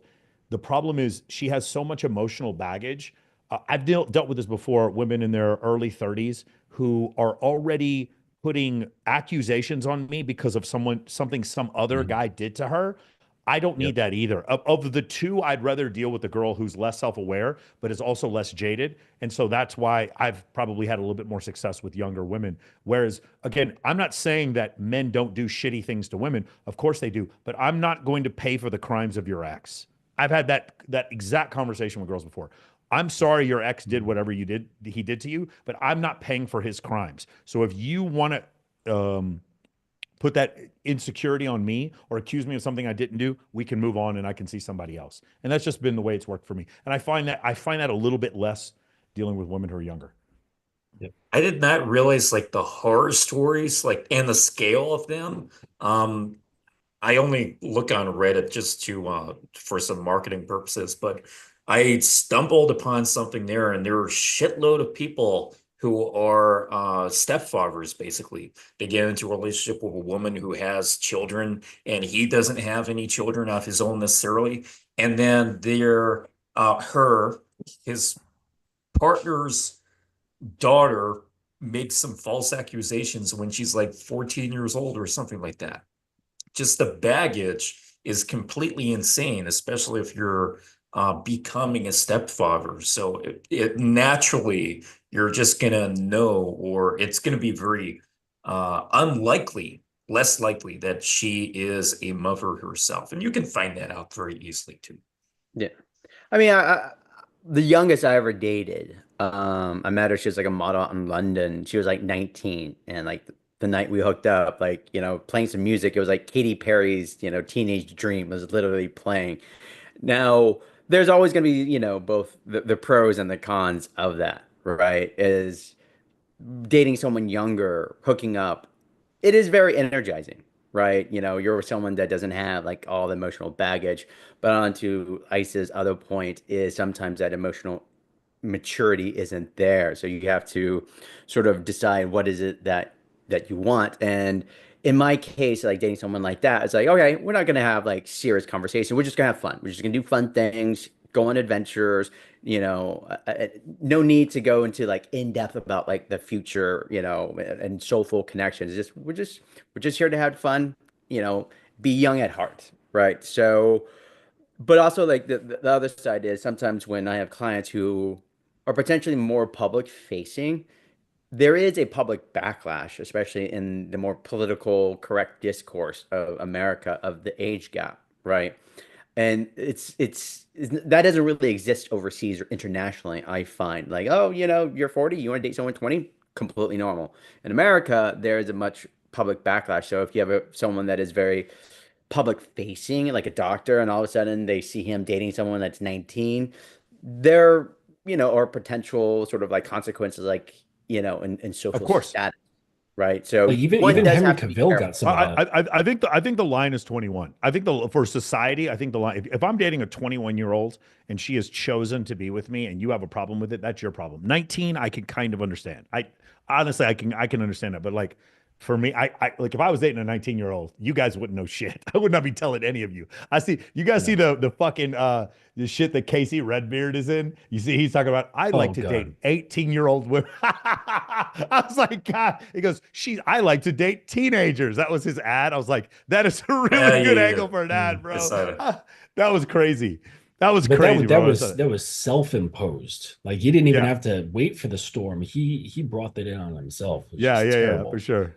But that said, like I believe that what you're doing, Michael, is quite good as far as like showing that social proof because that goes along with your branding and what you do and all that stuff. It makes a lot of sense. I for one am not a big proponent of showing anybody socially the woman that I'm with. Like no one has ever seen. Like I've never shown off my girlfriend, any girlfriend that I've had on social media ever. Because it's like I don't ever want to bring in like any kind of potential for that. Kind of like in comic books, like the superhero and he's got his girlfriend and he just keeps her away from everything. It's like you don't even want to know who I am. I don't even tell you that I'm Spider-Man. You don't know shit, and you're completely detached from everything that I'm doing. Yes, I don't want to bring in any sort of flack, and then they've got problems. People are saying shit about them, and doxing them and all that bullshit. It's just not worth their time. 100%. Now it's kind of funny. I saw that thing about Casey, his ad, teenagers, like intentional, of course. It was incredible. It was a great ad. It was just insane. It was insane. How did that shit get approved? That was so crazy to me, bro. I mean, like, look, props to him. He's gonna make a fucking bucket. He's gonna make so much money from that. But like, I thought it was just a really, really interesting choice. He goes, I like to date teenagers. And I was like, God. No, I thought originally that he was like 20 something years old. And then he mentioned that he in one of the panels before that he's late 30s or something. So I was like, God damn, you're consenting adults. It's not bad. Of course, But agreed. I completely agree with you. Like I would not go you know how I feel. I want to go below 25 most of the time, but you know, Yeah. exceptions, of course, but below I don't know. 21. I'd like to see him come to New York and try to do the same thing that he does. And I don't think he would work out very well at all. He Or go to fuck around and Vegas get or LA. I'd like to see him go to Mississippi and try to do that shit. I'd like to see him Right. go to South Texas and try to date Yeah. 18-year-olds and see what happens. Yeah. Hey, Yeah. wait, It's so another thing if you you're know, in Colombia or Peru or Brazil, you know, where people are like rubbing wooden quarters together. it's crazy. I think in Italy or something, the age is for yeah, let's not go down this dark path of stuff. We're beyond that. But goddamn, yeah, that's risky, but you know, I don't know, let's move on. Fuck. How important let me turn my camera on at least. It's overheating, that's why. That's the fucking problem. All right, let's what the fuck's going on with this shit now? Whatever, I'll just turn it off. You can. How important is physical fitness for men over 40 when it comes to dating success? Justin, looks like you could throw me across the fucking room. I'm assuming all three of you go to the gym fairly regularly. I mean, now I Yeah. do. I mean, I can say this because this has been a more recent development. Because I during know. COVID, I Yeah. was, you know, COVID fucked us all up. I had a COVID girlfriend and everything like that. I reached 201 pounds, so I was technically morbidly obese, and I'm 5'5", right? Oh, ouch. So Goddamn. there was definitely an effect on, and I didn't realize it, right? Because the thing is, like, me gaming while I was fat had nothing. Like, I could still get hot girls while I was fat, right? But there was a physical and emotional and mental kind of toll to that I didn't realize until I spent the last 2 years just cutting and, like, you know, to the point where I lost 60 pounds and actually kind of have like some abs now. And basically like mental clarity and acumen, like I can think faster, you know. I don't have as much brain fog. My back hurts a lot less, Mm. right? So that helps a lot. um but most importantly is like I last longer in bed. That definitely helps. And while again, I'm not conventionally attractive, but I don't use my fitness or muscles to gain attraction because it doesn't really help when I'm talking to the girl. But what has helped is going into the bedroom. I remember previously when I was fat, I would take off my shirt, you know, like got man boobs and everything like that. And the girl's interest level, I could just see it just die. And I lost her, right? She just went home. But now, like, I take out my shirt, she's turned on. So in the bedroom, it definitely helps. So while I would say being fit is way, you know, beneficial, it is not technically a necessity to get girls to make them attracted to you. No. Should you be fit? Obviously, but you know, I'm living proof. Like I can get girls whether I'm short, thin, or fat, right? But definitely don't take this as me saying don't go to the gym and don't pay attention to your diet and nutrition. Definitely do, because when you get older, our testosterone starts to get lower. Like I had my testosterone tested and I was like below average, but also like my doctor thought it was because I'd been cutting for so long that it had lowered my testosterone. So working on getting that back up. So, you know, it definitely helps for sure. Yeah. I would say never do it for women ever. Like if you're lifting for attraction, you're doing it wrong. Like that's the worst. Anything. If you're making money, if you're changing a wardrobe, if you're getting a watch, you're getting a car, you're getting a job, you're doing any of it for the sake of getting attention, you're acting feminine. That's it. I don't care how you look. I don't care if it's a Bugatti. I don't care if you're ripped from head to toe. If you've done it for the sake of getting female attention, you're becoming feminine. That said, I think that the best thing for it is, or the best thing that comes of it is your mind. I think that that the benefits coming from the clarity of thought, putting yourself through strain and dealing with the psychological and emotional aspects that go through putting your body through that kind of regular painful experiences, it does tremendous things to your mind. And it just makes you just better adapted for just strains of life, I think. I don't think there's any downside to exercising. And I would just add that if you can put in some kind of uh, contact sport, like any kind of contact sport where like just men getting together and like bashing their bodies together, whether it's football, whether it's Greco-Roman wrestling, whether it's BJJ, whether it's Muay Thai, any of that is really, really good for you because we spend a lot of time in isolation. Like we don't spend a lot of time at all, like just touching other people. And there's some sort of like emotional thing about someone putting their hands on you and you having to deal with it and stay calm and rational. And it just, I don't know, it's just something, some kind of like clarity comes over you when you regularly go into a situation willfully with someone trying to knock your block off. I mean, in sparring situations, it's controlled, but still, in Muay Thai, when they're kicking your leg, they're really trying to do some degree of harm to you. And do that over and over, you get really conditioned to these sort of things. And the fear goes down, the calmness goes up. And that's really what it's all about. It's all about being able to be in any situation and you remain calm. And Michael, I know you were in the military. You're probably quite familiar with that sort of thinking. Like you just get used to it. And when you're centered, you're calm, you're peaceful. Nothing can really throw you off your square, especially some woman who's got some kind of attitude and doing some sort of silly shit test. Yeah. Because I live here and I'm surrounded by a lot of women because of the events, I tend to attract women who are also attracted to women. So I ended up dating a lot of bisexual women. And one of the things I found is I got in pretty good shape probably after my 42nd birthday. My testosterone levels were low. I got on TRT. And then in addition, I changed my diet and exercise routine. And I just remember the understanding when my girlfriend wanted to bring another girl home, how much easier it was when her man was in good physical shape. And then she would like brag about me or whatever, because a lot of times in those situations, it's the girl who's doing a lot of work, a lot of the heavy lifting. So when that happened and I was in good shape and she'd be like, hey, come home with me and my man, I think that was a really, really big benefit. If that's the lifestyle you're looking for, I think that that's helpful. Like you said before, I don't lift for women. I lift because in part, and also, I lifted for a long time. I think I got too heavy. I was about in the 230s and I'm trying to get down to like 205 for the same reason that JT was talking about. I'm 47. My back and my knees, just playing paintball just a little while ago, it's way easier when I'm lighter. So your body fat percentage is you lifting weights and your muscularity is one thing, but your body fat percentage and how much weight you carry around is another thing. It's just much easier. And then another thing JT said, if you're in bed with two women, you want to go longer. A great way to do that is to have better cardio conditioning. And I also recommend cold plunges. Those are also really, really good for that as well.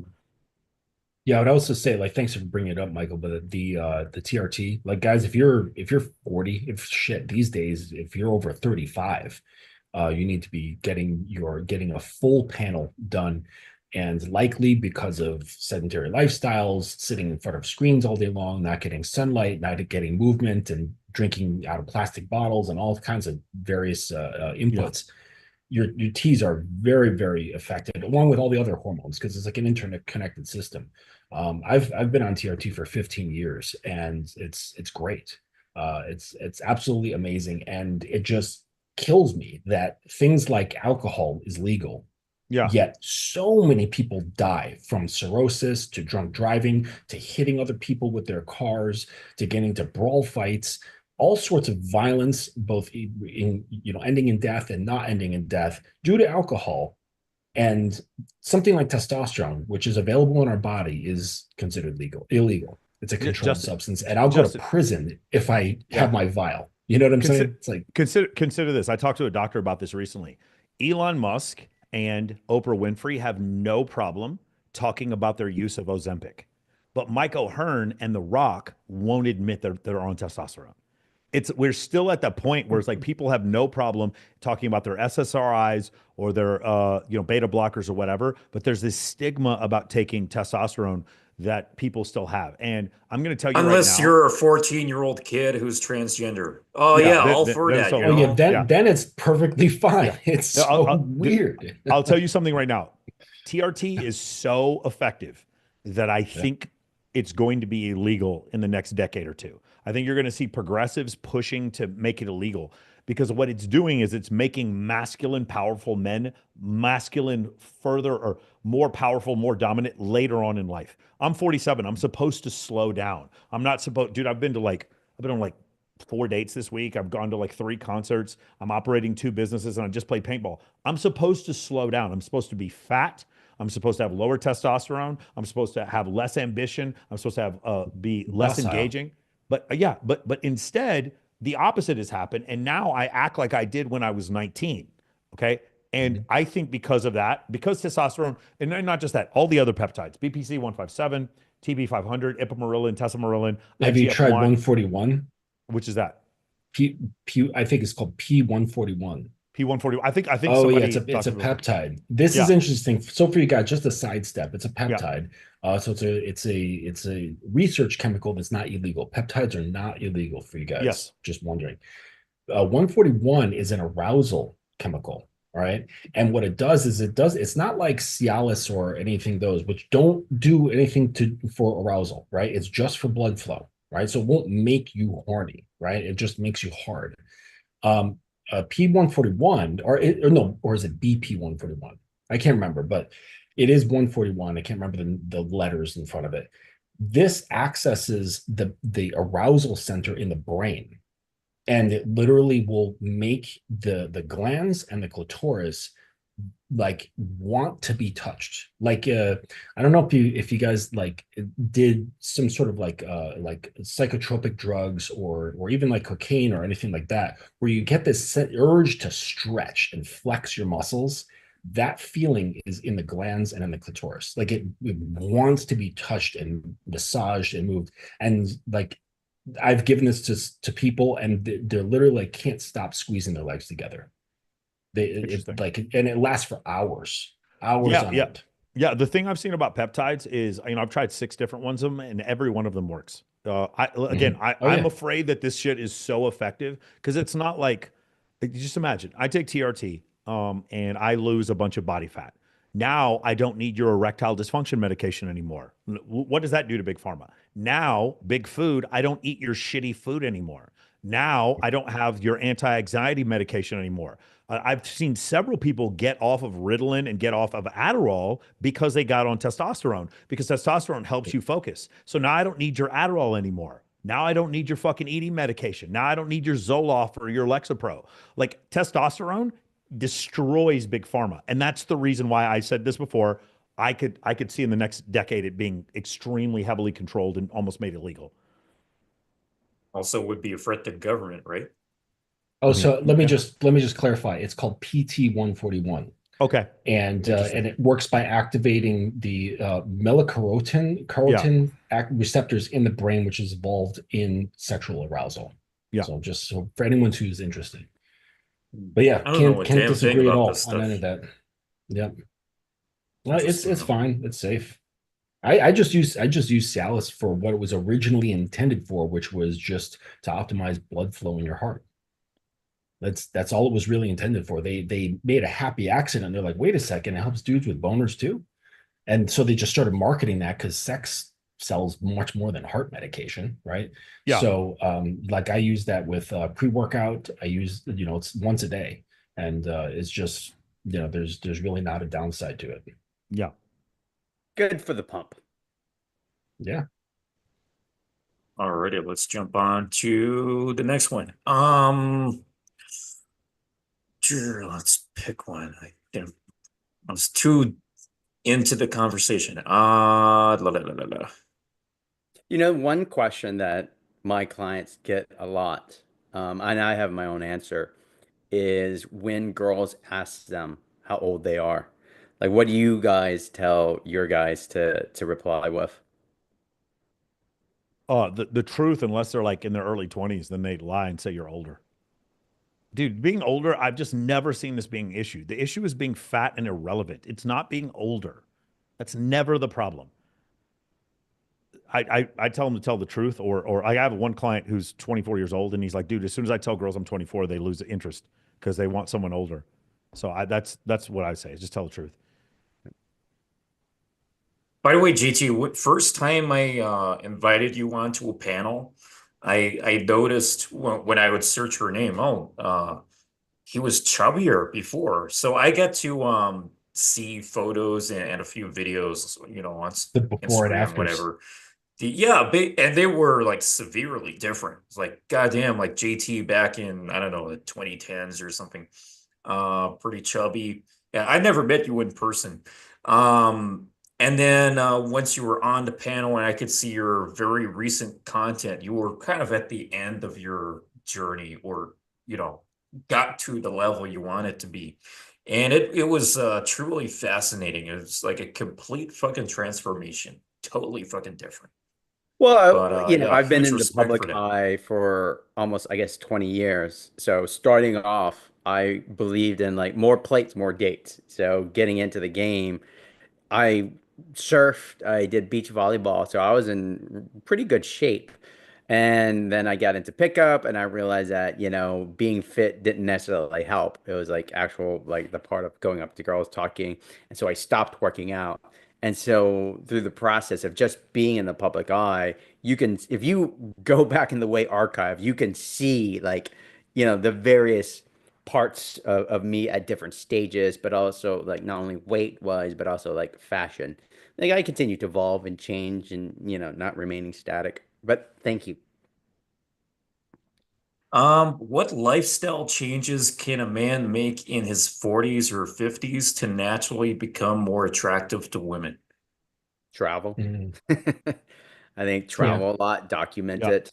That is our male version of the thirst trap, right?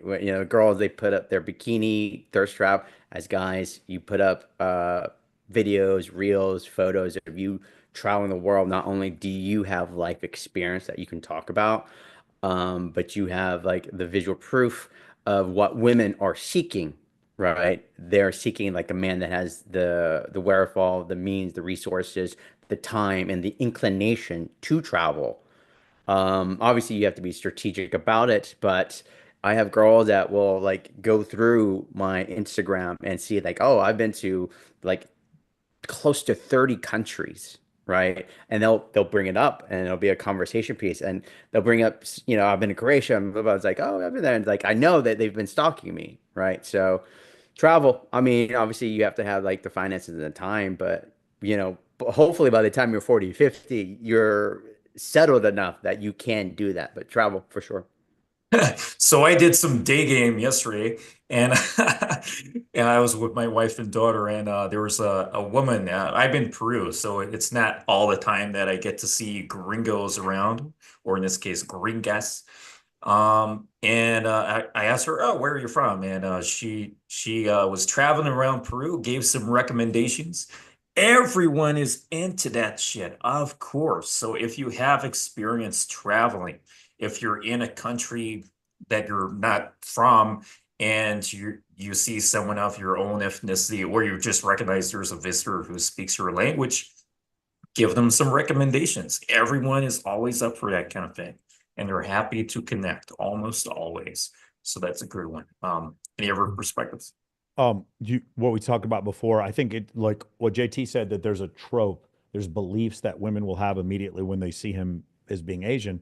I think it's the same thing when women see a man who's in his late 40s, and one of the tropes is you're supposed to be fat. You're supposed to be a low testosterone fat guy. And I think not playing into that trope and being in really good shape, I think is really, really helpful if for a guy in his 40s to be able to navigate the dating lifestyle right now. The other thing I'll tell you, and this is where I get a lot of flack and a lot of people want to go after me on this one, but I have the data to prove it, which is you having social media showing other women showing you compliance generates attraction with women. I can prove it individually, and I can also show you the data from the Royal Society and the University East Anglia, Texas Tech University also did some studies on this, showing unequivocally that men who took pictures with attractive women, and those women had to show compliance. It wasn't like just being in a picture with like a tourist. Showing made those men seem more attractive. Additionally, when women think men are taken, they're about 30 points out of 100, 30 points more attractive to women when women see that a man is taken versus when he's single. I'd never gotten so many messages of girls hitting on me is when I was with my girlfriend and I was showing it on social media. So I think you showing compliance and pre-selection from other women is something in your 40s that you're able to do, to where it's like, it's not you're doing it in spite of the fact you're 40. She doesn't even notice your age if you can show that level of pre-selection. So I think that's one of the things that works out really well. Yeah, I'd have to agree with those, with both of those there. I would say that another thing that I kind of grew into, it's not something I actually like really learned and then turned on, but I grew into it, is the giving less fucks. I think that is one of the most powerful things that you can have as a man that develops, I think, more as you get older. You just stop caring about so much that you once did. And as effective as these things are, just like the lifting, if you're doing it for the sake of women, right? Uh, if you're doing all these things so that you can win the approval of beautiful women, then you're still playing on their chessboard. Uh, as effective as it may be, it should just be a natural development of your interest in your life. Like if you really like people, you love socializing, you're going to develop that, right? If you have means, if you like talking to people, you're naturally going to develop a very lively social life. That's just what's going to happen. But if you're like, ooh, I need to make this happen so that I can get the attention from women, well, you're already failing because you're giving a shit too much about the approval of women in their eyes, making their perception the measuring stick of you, which is a dangerous game to play. So I think that as you get older, I've noticed it. I'm probably sure you gentlemen have as well. But you just stop giving a fuck about so many things. It's like, oh, she's not interested in this or that. Okay, who cares, right? Oh, I don't like your hair. Okay, who cares, right? Like nothing matters really. And I think that's probably one of the greatest things that a man can develop as he gets older. Hey Justin, I love you here. What you're saying, I love it. So I'm a simple man, and someone said to me, a good few weeks ago, a few months ago, maybe. He said, why don't you do exercise? Why don't you go to the gym? I used to go to the gym fucking years ago, like a decade ago. And then I stopped going. And this person said to me, why don't you go to the gym? You would be a fucking monster. And that alone ignited a fire in me, and the fire is there. I don't have time to go to the gym yet or get into this, but I want to get into that now purely because someone said to me, you would be a fucking monster. Because I know, like, I'm very purposeful, aware of my purpose in life. I always had a strong sense of identity and purpose. And now that someone simply mentioned to me, you would be a fucking monster. Fuck yeah, I want to do it now. So that's on the agenda for when I finish writing up the second edition of my book. I'll then have plenty of space to get into developing my monstrosities. But yeah, that just related to me. So that would fucking, yeah, I don't know. That's just the way I would do something. But that's inspired by what someone said. But yeah, any other perspectives on this? Well, with that, I have to actually get going. But I wanted to, just some appreciation to you, Ice, for having me on. I'd be happy to come on again.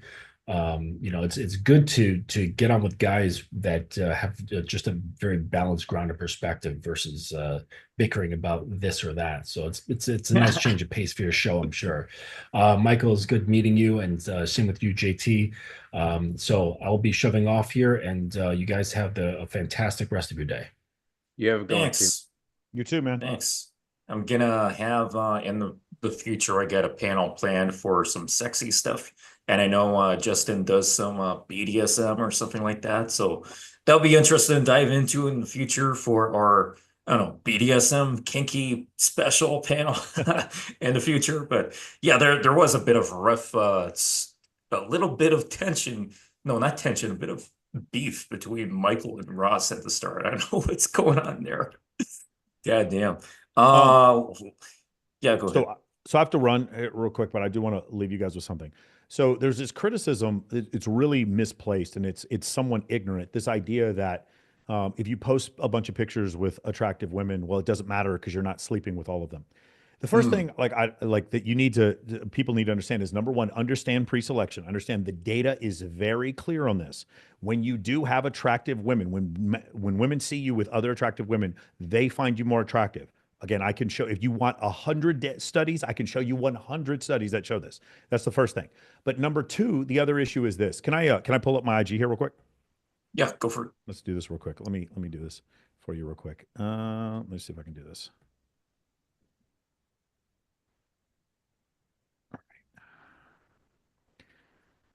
The question you have to ask yourself is not the girls. The question you have to ask yourself is, if not me, then who is your favorite dating coach in the world? Just think of whoever he is. The guy just crushes it with women. If you put your favorite dating coach in an area like this with 5 girls for every 1 guy, would he do well with women? If you put your favorite dating coach, whoever you thought it was, JT, if I put you in a situation like this where there's 30 girls and 1 guy, do you think you would do well? Hell yeah.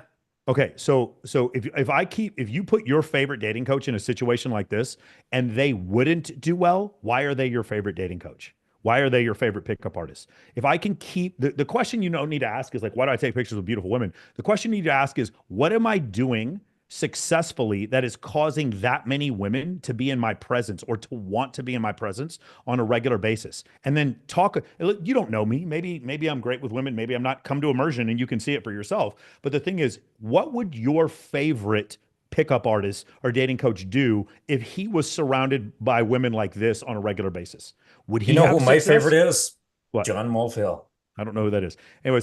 But anyway, what would you do in these situations? And the answer is, whoever your favorite is if they would crush it in these situations, then why aren't you creating situations like this? These aren't to brag. These are to create pre-selection. And then the other part is, I show guys how to create situations like this where there's 7 girls, 10 girls, 20 girls for every guy. So if I can consistently do this, and your favorite dating coach would have success in a situation like this, then my question is, why aren't you doing this? And if your favorite dating coach wouldn't have success in a situation like this, then my question is, why is he your favorite dating coach? There was a guy on Access Vegas, I think, maybe over a year ago, and he was an old man in his like 70s, maybe. I don't know the guy's name, but maybe you know who I'm talking about. He seemed very savvy with women, and he was a photographer, I think. I'm just imagining putting him in. He would do successful with women. He was a pretty cool guy. Yeah. And putting Eric Weber in, he'll do pretty good. Ross, I think he's gonna do good, of course. So yeah, certainly interesting. And then I know there are some coaches out there who claim to be coaches and are completely lacking in qualifications, and maybe they have some marketing gimmicks to make up for those incapacities. I imagine they'll do terrible. Like there's a blogger, for example, who got completely rejected by this woman, and he was doing some photography, and he just he would do terrible, but there he is, that kind of thing. But yeah, let's not spend too much time on that kind of thing. All right, gentlemen. Yeah, I run. agree. All right, man. Thanks I'll for talk to you dropping in. guys soon. Always a pleasure, Michael. All right, guys. Take care. Thanks. And just me and the JT. And I was saying this before we went live, but I love JT. He's an honest guy. I couldn't reply to you for the thing yesterday, but being super busy the last 48 hours and longer. But I know you to be a very honest person, business-wise, dating-wise. And it's very refreshing because as someone who host these panels, I get to collaborate with a shitload of people in this industry. And I'm not one to, name the bad eggs and stuff like that, but I'll happily mention the good guys. It's good guys like you. I know Michael Sartain to be one of the good guys, and Russ has a heart of gold, and he has his tough moments. He has his legendary moments when he's fighting others with his fame control, but he has a heart of gold. And I know that kind of stuff. So yeah, anything you want to discuss?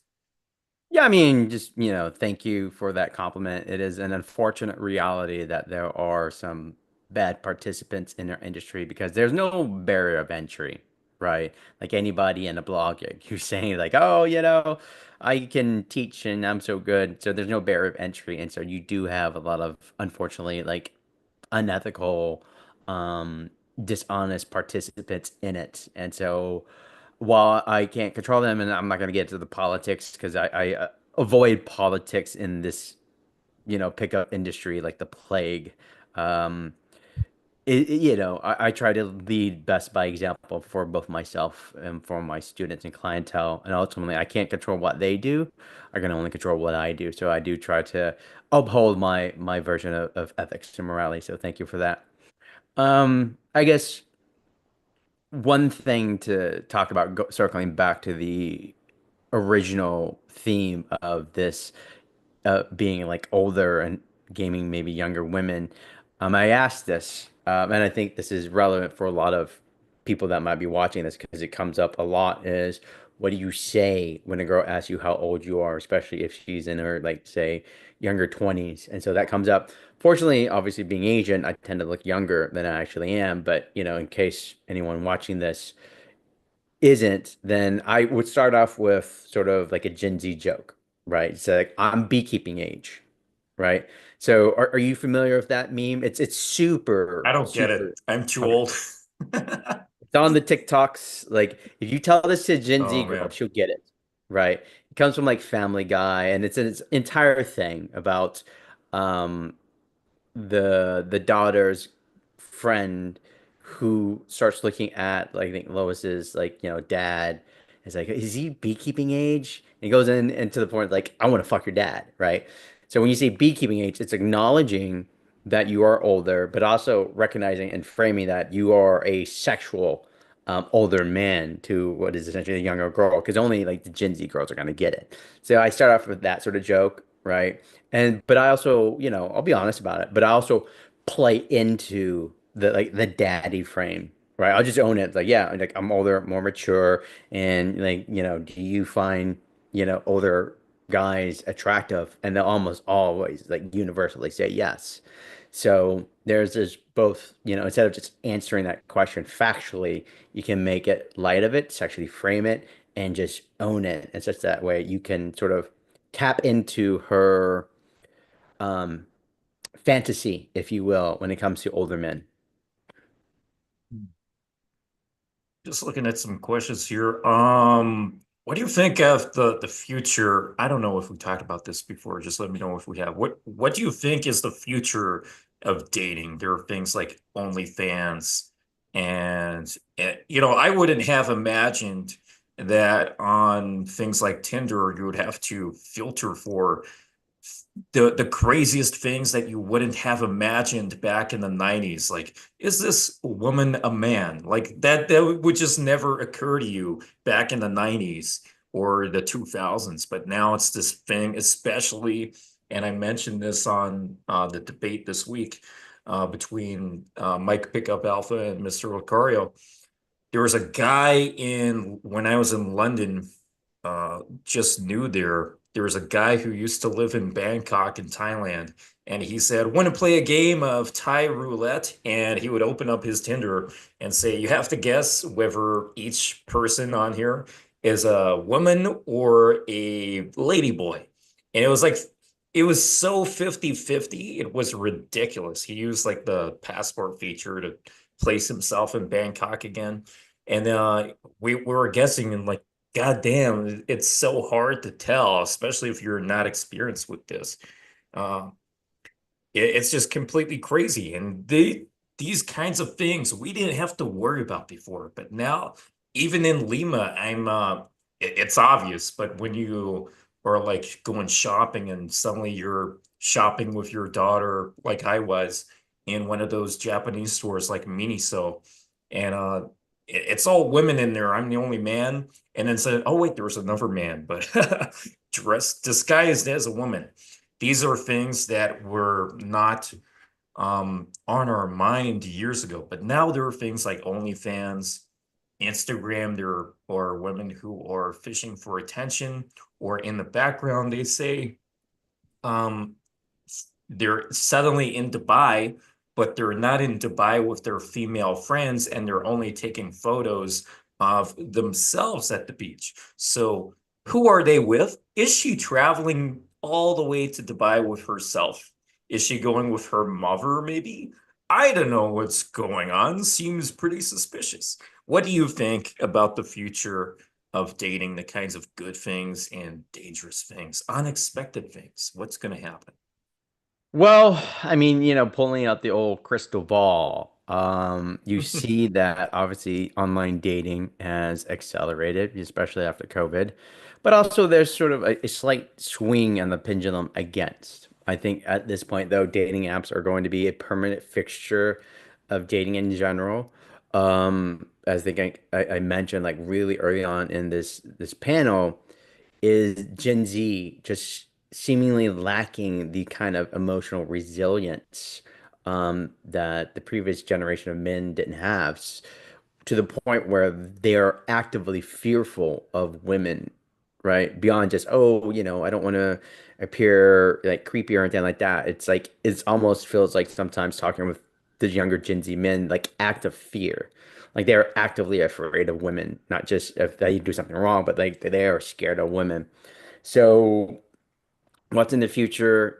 Technology, probably more technology, right? AI is a big thing. I know a lot of people do like AI photos. I imagine at some point, just so that they try to retain some sort of user base, they either have it starts to include like a pay to win option of like, hey, we'll use AI to enhance your photos.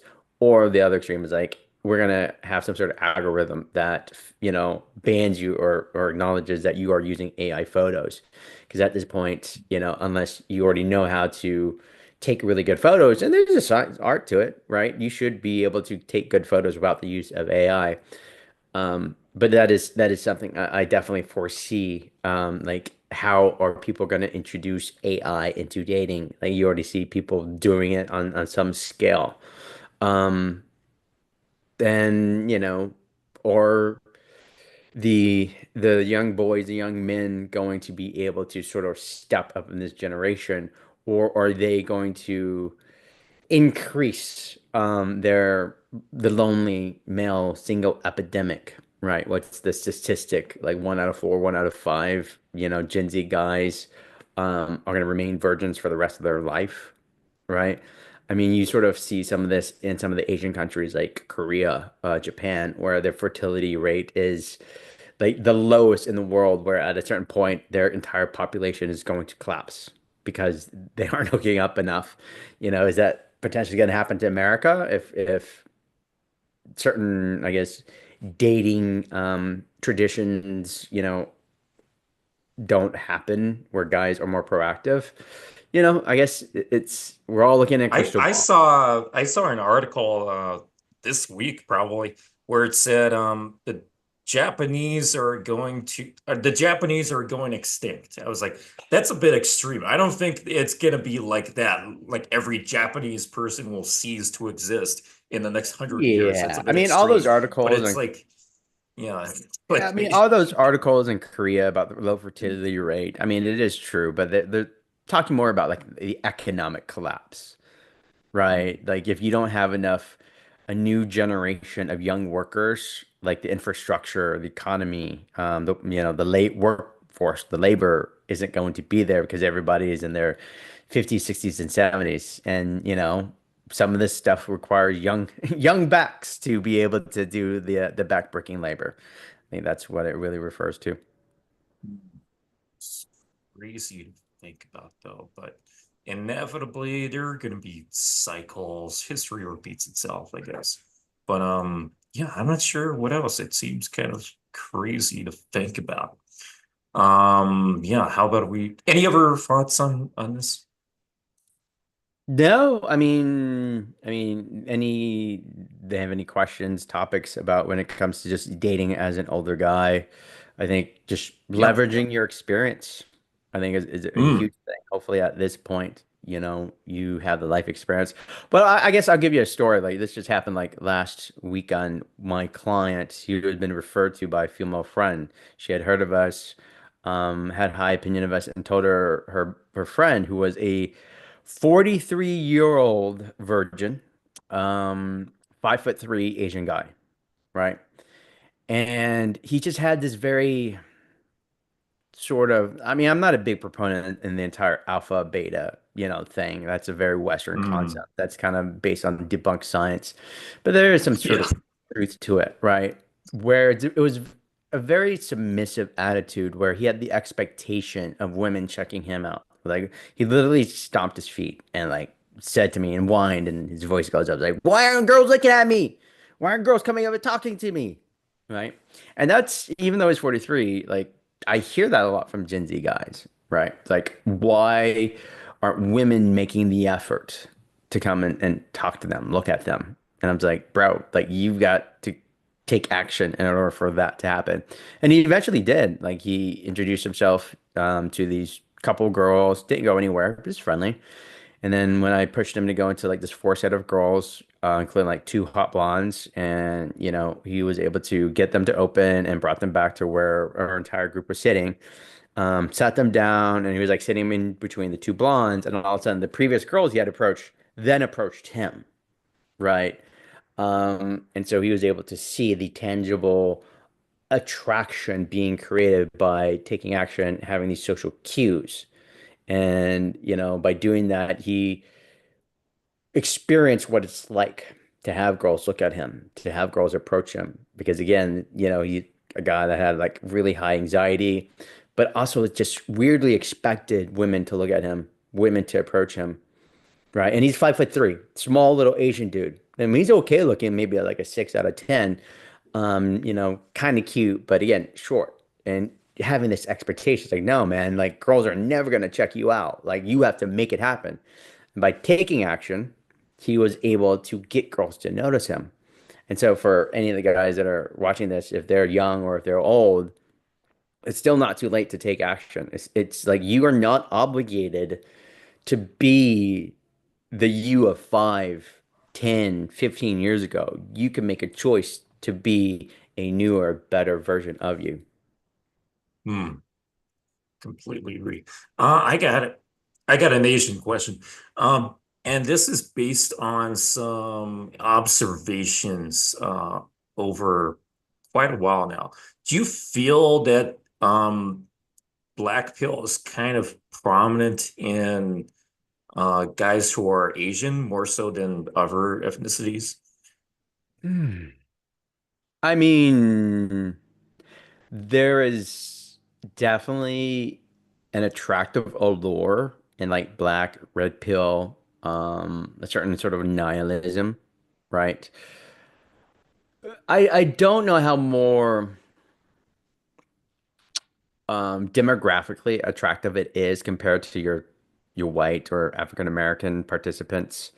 I will say the typical manosphere of red pill, all that, there is definitely like a racist undercurrent to it because they're always talking about like, especially red pills, like, oh, men, we can go back to the days of men were men and women were women, except back in those days, there was a definitive racial hierarchy, right? Hmm. In the 1920s, 30s, where it was literally illegal for me to marry a white woman. It's like in the law that I couldn't, right? Um, and so while I can see how when you're Asian American and you're faced with the sexualized racism as well as the normal dating difficulty, they might be drawn to those type of pilled communities. I don't know if I see it as, out representative like compared to like white guys or whatnot. But I definitely don't encourage, that to happen because it is self-destructive. And like I said, it is, because it still places Asians at the bottom, like regardless. So, Yeah, my observation is for Asian guys and white guys, they seem to be more likely to look towards black pill ideology. And then for because I'm deep here in the South in Peru, for if you want to call it Hispanics or Latinos, it's more so about the game and being social, especially if you're out of the United States, for example, because USA Chicanos, Mexicans are different to Mexicans, and Mexicans are different to Peruvians. Here, down deep in the South of Native America, things are way more social and in the sense that people are actually going outside and socializing compared to in Gringo land, in the white countries like Australia, USA, Canada, and so on. It's a lot more enclosed and people's or you know, placing too much emphasis or too little emphasis, or it's hard to place the right amount of emphasis on the importance of dating apps, because then that has the bias of you have to be good looking to use dating apps, because that's how you're judged when you put yourself on a screen. You can't really put your personality on a screen unless it's in a video. And then if you do, you kind of have to be a content creator in order to do that. So there's the bias of the medium there. But yeah, I guess there isn't much else to be said on that one. Yeah, but So also let's like each community will have some sort of oral tradition when it comes to dating, right? You typically see this in like African American community, where you don't see as many black guys, at least in my experience, that get into pickup simply because like spitting game is more encouraged in like the African American community. Probably also same is true like the Latino community, the machismo, if you will, just being more social. You see this, I think, a lot more in the sort of like Protestant white culture or like Asian culture. At least, you can probably speak more on like the Caucasian side, but at least an Asian American coming over to America, like what could my stepfather, who had, been thrown into like a Vietnamese communist re-education camp, moving over to America, what could he have taught me of how to date in America? Like absolutely nothing. So, like, how do I learn, right? How do I learn the normal dating traditions that everyone else was taught? So, I know in our Asian American community, that's definitely why a lot of us will tend to gravitate to more, call it non-traditional sort of like dating education, simply because it doesn't exist for us, or they just stick with Asian girls, right? yeah, my mother-in-law's father was a machismo. He's in his 80s now, just like Eric Weber, so that could be interesting.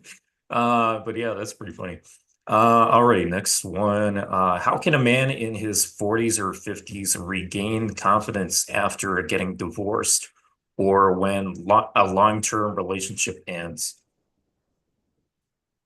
Like I've had a lot of students who went through a divorce, and obviously something like that, and it is not only like it's the death of a relationship, right? It's that loss, and that affects you emotionally, mentally, and probably even financially, right? So getting over that, obviously you have to grieve for it, but the biggest thing is you're essentially going through like a dopamine, like a drug withdrawal, right? Whatever sort of like dopamine that you used to get in that loving relationship at forever long it lasted. Now you're out on your own and you're not getting your fix of that. So you have to go through a withdrawal. You have to go like essentially like cold turkey. And then when you're ready to eventually start getting out there, create a dating funnel, right? Where whether that's dating apps, cold approach, nighttime, daytime, social circle, hobbies, um, where that women can meet you and that you're not dependent upon having that one person in your life form the basis of your core identity, because you essentially have to create a new identity, right? Because previously it was like the two of you, now it's you again. And you have to essentially be willing to reinvent yourself. And that takes time, that takes a process. Uh, but it is, an old adage, you got to get out, back out there, you gotta get back on the horse. That's the only way it works. Yeah. How about a more professional question? So you've been in this perhaps also business-wise for 20 years at least, and you come across as one of the way more professional guys, especially when I'm dealing with you in this industry.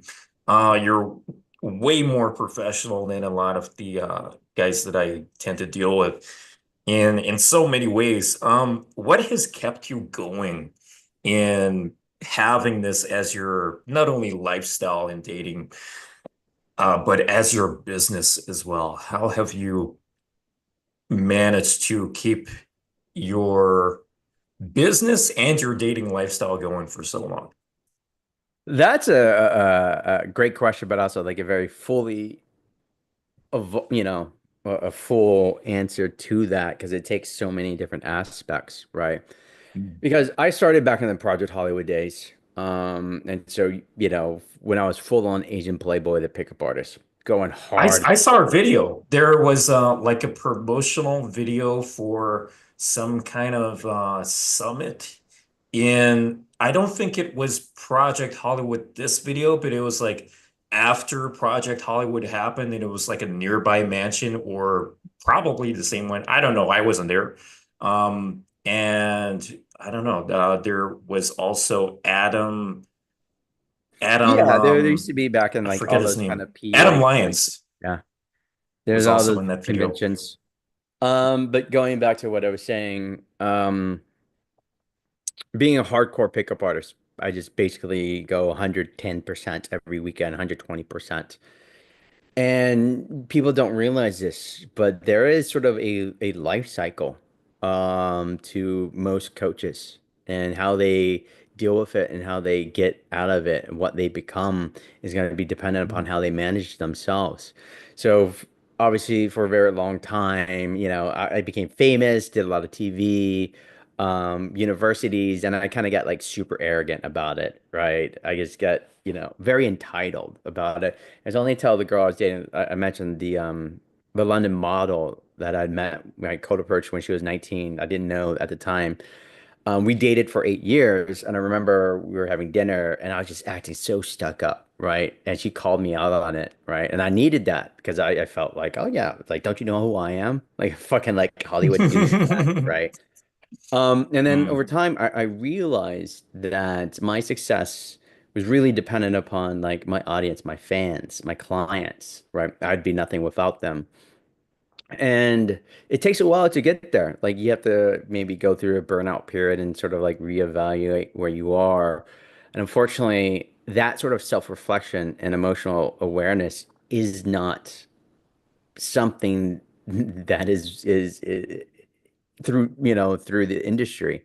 You've got a lot of bad actors. You got a lot of people who have committed or been accused of crimes, or cheat their customers, right? Don't give out refunds and just penny pinch because they operate from a frame of scarcity where they have to cheat their customers and take their money.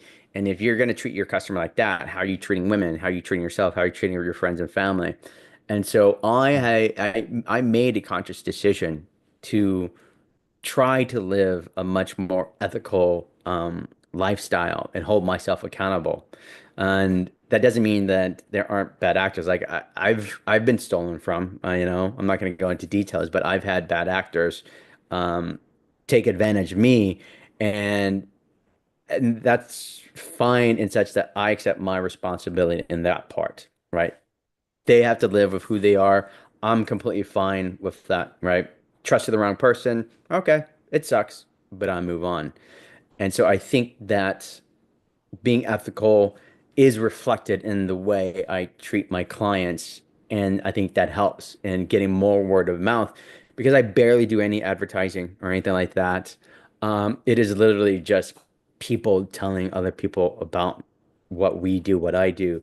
And it helps that the very beginning of my origin story, at least as a professional, was a Chinese Canadian mother calling me up to help out her son who had been harassed by neo-Nazis. And so I told her, man, for 3 days and 3 nights, I'm going to be the big brother he never had. So the travel is fun, money's fun, the women is fun, but I truly believe for me, it's a mission. It's a call to service that you don't see a lot of other professionals in our industry have. For them, it's just like the instant gratification of money and girls. Here is like, yeah, that's all fun too, but I have something of a higher calling, at least in my humble opinion. Um, so it's like as a coach, like look at your longevity, right? How are you gonna last as long? Because if you burn yourself from both ends of the candle, if you cheat your clients, then you're not gonna last long. You're gonna get a bad reputation, right? So yeah, that's a very long answer to that. No, I love it. We can keep going down this rabbit hole. It's pretty interesting. Um, yeah, I was thinking, it's fucking slipped out my mind now. But fucking forgot. God damn it. Um, I'll just ask a different question. Shit, it was so good. God damn it. It has escaped me. I don't know. It's not my day. When I'm like this, I tend to be ill the day after. What the fuck? Um, career wise, yeah, shit. I can't fucking get it. Well, you got a solid YouTube channel. You're still doing videos on that actively? Yeah. Try to do one, once a week. Sometimes I put up shorts. They want to check it out. It's all free stuff. It's just sort of something where I try to apply both motivation, technique based, obviously dealing sometimes with the race aspect of, being Asian in American society. So yeah, if they want to check it out, there's some fun, silly stuff that's just there to entertain, other things that are purely educational, other things that, demonstrate me in field. Like I have a video of me approaching like 10 girls. I think that's only one that's ever, the largest set. And I was able to like pull in two of my students to end up making out with girls. And it was because like my students were not warmed up. It was literally like 10 p.m. Like the very first set. I was like, all right, fine, just watch me. And, they can watch that. Do you have any recent epiphanies? You've been in this for 20 years. Maybe how about epiphanies over the years? So maybe if there was one every 5 years, for example, if you could timeline some of the biggest epiphanies you had over the years, what are some of those? Uh, there are quite a few, right? I think starting out, I obviously started off with the mystery method, which is great. Like the ability to see it happen, to see Eric actually approach girls get interested in him doing the magic tricks and them just like fucking lighting up. And I realized like, holy shit, like this can work. That was great. But there was a certain limitation in so much as in 6 months' time, I'd learned to approach. It was great. But we learned to make girls laugh. I was like so good at cocky funny. It was like a tickle me Elmo doll. Like it was like laugh, laugh, laugh, bitch, laugh. Like it was so easy. I could do that. But I wasn't sexualizing. I think in the time span of like 6 months of doing indirect, the most I ever got, action out of a girl was like a hand job, right? Like, you know, but looking back, I was able to look at my field reports because I had like an Excel spreadsheet, like over 100 pages, right? And that's, something that everybody should do, some sort of journalizing in order to examine your journey, where your mistakes are, what you're doing right. So I looked at mine and I realized, okay, I can approach, I can do all of that, but I'm not sexualizing. And so that's when I started on the direct journey, right? Another 6 months. And then fucking finally, I got laid, right? I remember going to Hollywood and I was with my buddy Ryan, who was like a backup dancer for like Britney Spears or something like that. And I'd made it out with these two girls. One was like a tall blonde, big boobs, and one was like the shorter brunette. They ended up being like roommates, right? I didn't know this. But I was obviously more interested in the blonde. But it was like 2 a.m. and Ryan had been off doing his own thing, talking to girls. So it was too late for him to wing me. So we're like walking out. The girls are behind me. Ryan comes up to me and is like, "Oh, what do you want to do?" I'm like, "Fucking yeah." I'd parked my car at his place. It's like a really long drive. It's too late to wing me. It's like, all right, Ryan, just run to your car. Like, what? Just run to your car. So he starts running. The girls see this and they walk up. He's like, what just happened? It's like, damn, my buddy just left my ass. Could you drive me home? So I end up like going to their place and end up sleeping with the blonde. But that's what the evolution from indirect to direct style, right? The ability to see that was a big epiphany. But it was very still vital to have the foundational building blocks of the techniques that Indirect had. But then I was practicing the more dominant, more sexual style of Direct. And then another big epiphany was when I went to like Europe. I went with like three white buddies. After about, a year practicing game, we'd all taken Mysteries boot camp, and I got laid my first night, right? And my buddies, they got laid too, but like it was like normal, right? It wasn't like any different from America. But I got laid my first night, and I just kept getting laid by European girls to the point where we were just supposed to be there for a month. I decided to stay for 2 extra weeks by myself. I was like in Scandinavia, sleeping with like the Scandinavian blonde women. And what I realized is like Europe is much more of a class-based society. What class are you? Blue collar, white collar, old money, new money? While America is much more of a race-based society. And so it's sort of like the saying by Bruce Lee. He doesn't fear the man that knows 10,000 kicks. He fears the man that has practiced one kick 10,000 times. Like I was better technique wise than all my buddies because I practiced more. I was going out 4 to 6 nights a week, just practicing, practicing. But I always lagged behind my buddies. And they were all good looking white guys, right? And we all started Mystery like roughly the same, like within 1 month of each other, but they were being more successful. But what I realized in Europe was despite me practicing more, the mental parts, like I always had doubts inside the back of my head. So even if I had the same exact pickup line as another dude, I always doubted. So I was never as effective. Put me in this environment where girls weren't using race against me. All of a sudden, I was a fucking master. It's like Kal-El, Under the red sun, I have no superpowers, but under the yellow sun, I got superpowers now, right?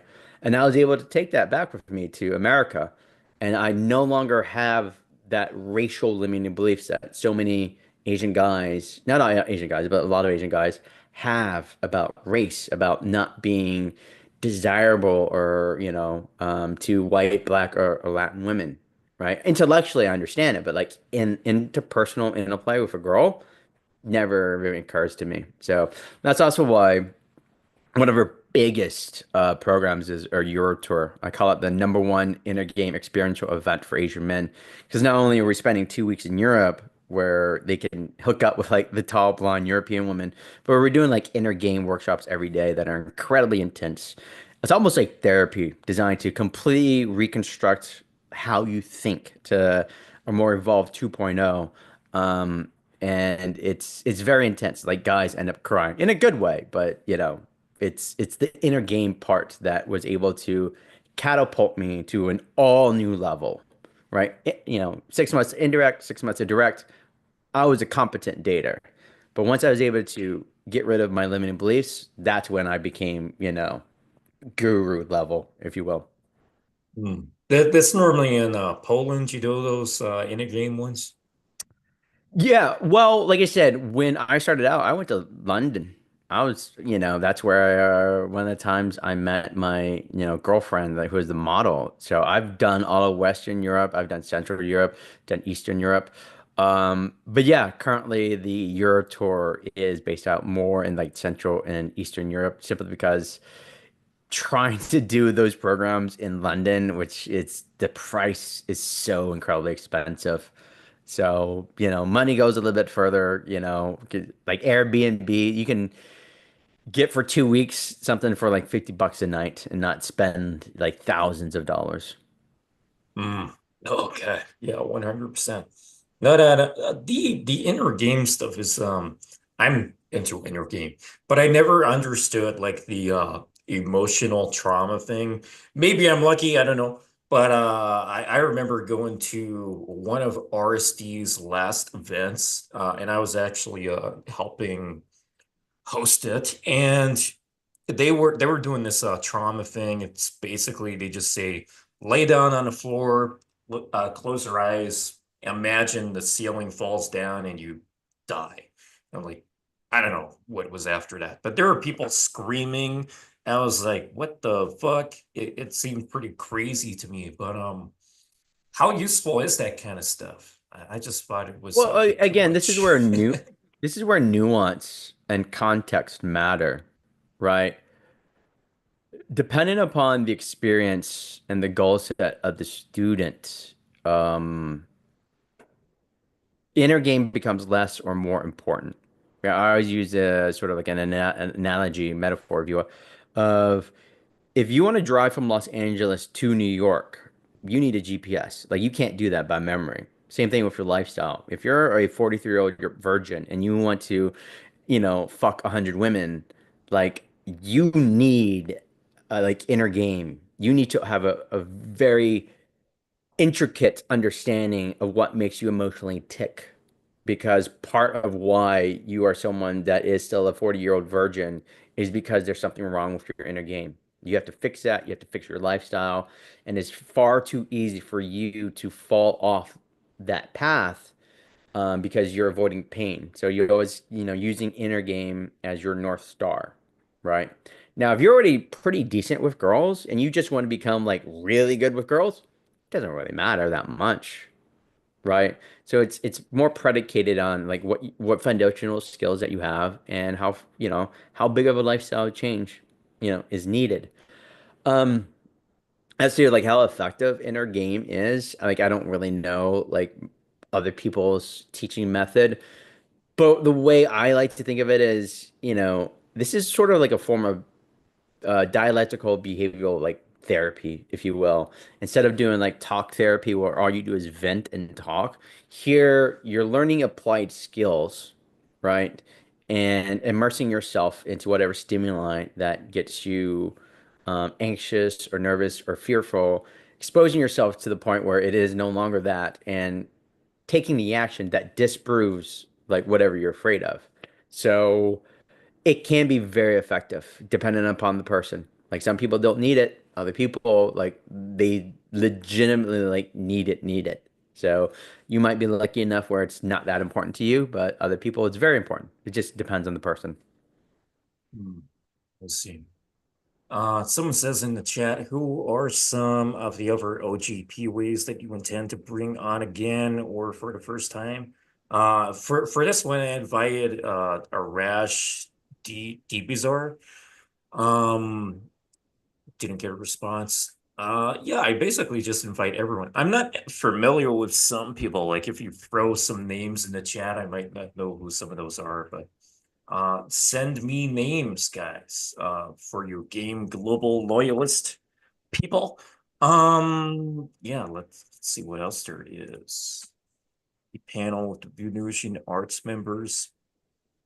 Tried to do it, but that's going to be pretty problematic. I'm not going to say why, but one of those guys is missing, so nobody knows where he is. So there's that.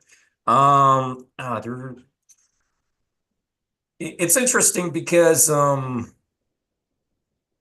you in a relationship now? Because when a lot of other dating coaches, some dating coaches, we were talking about this perhaps 15 minutes ago, they just move on from the community and they go into inner game stuff and they don't go They back into the become a monk. seduction. They become a monk mode.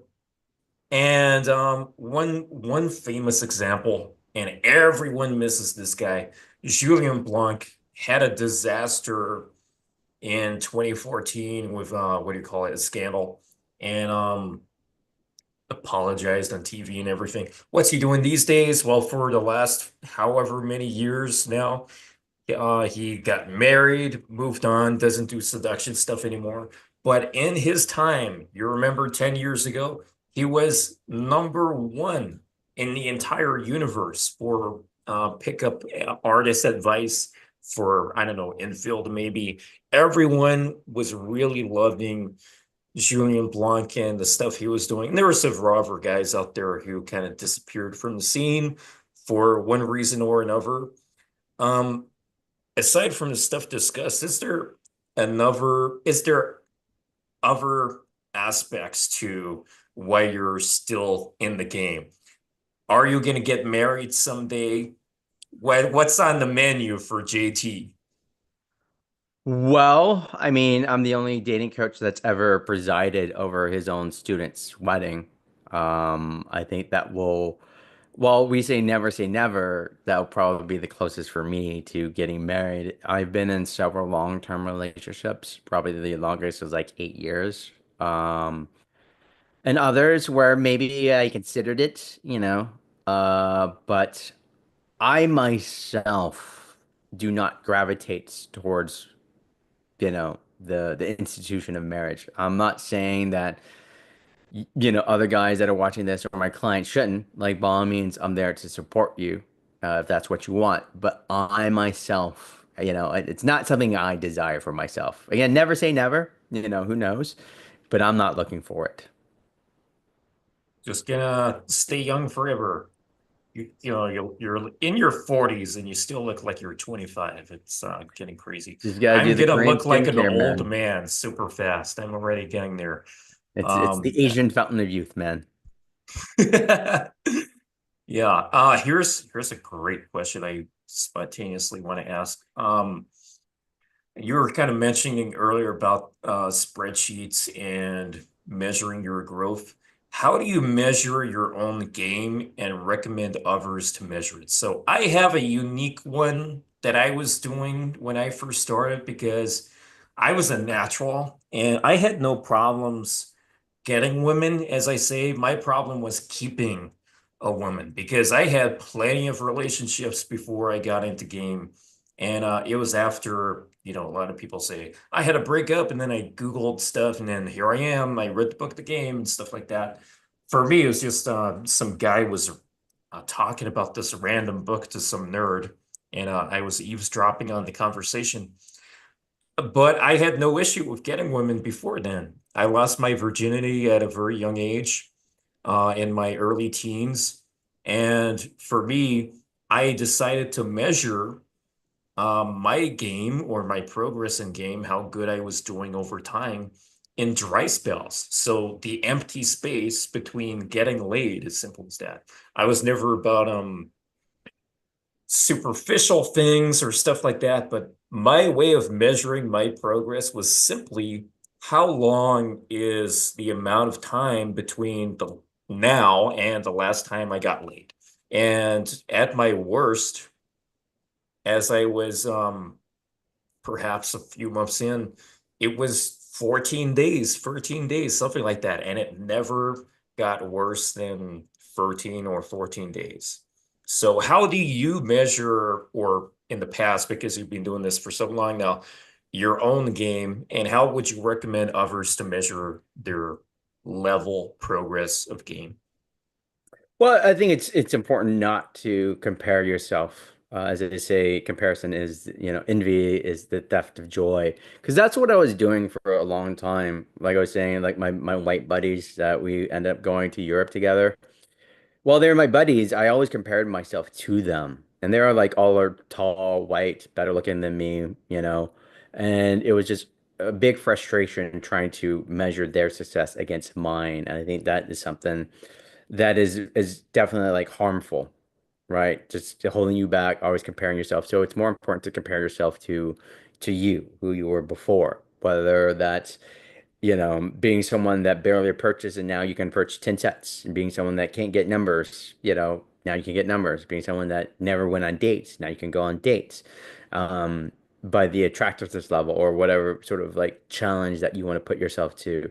I mean, I definitely believe in tracking your progress in some way. Maybe that's just journalizing in field reports because, like, as Maxwell C. Robin said, it's not experience that matters, it's evaluated experience. All right. So being able to look, because that's how I was able to determine like where my weaknesses were, where I was getting stuck, where my plateaus were, and I would like directly address them. Nowadays, you can like gamify some of your progress because again, like I'm speaking more for like the clientele that come to me, so these are guys that aren't going to be as experienced as obviously say you, right? For them, a dry spell could be like, 14 years as opposed to like 14 days.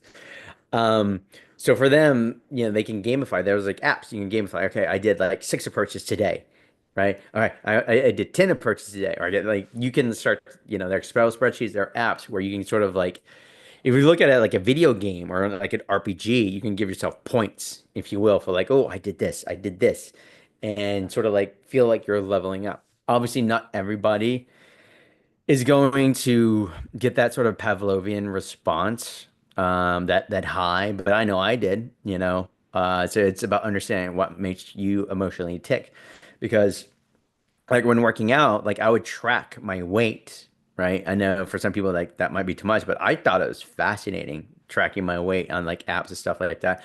I would track my calories, I would track every like workout, and it was just cool seeing like, okay, I got a new PR on my bench press, another PR on my bench press. Like it tickled the part of my brain, the technical, mathematical, analytical side that had always gravitated, you know, being my background, being an engineer, you know, to looking at spreadsheets and stuff like that. Like it hit that dopamine, you know, drug. And so it was like, yeah, let's keep doing this. Let's keep doing this.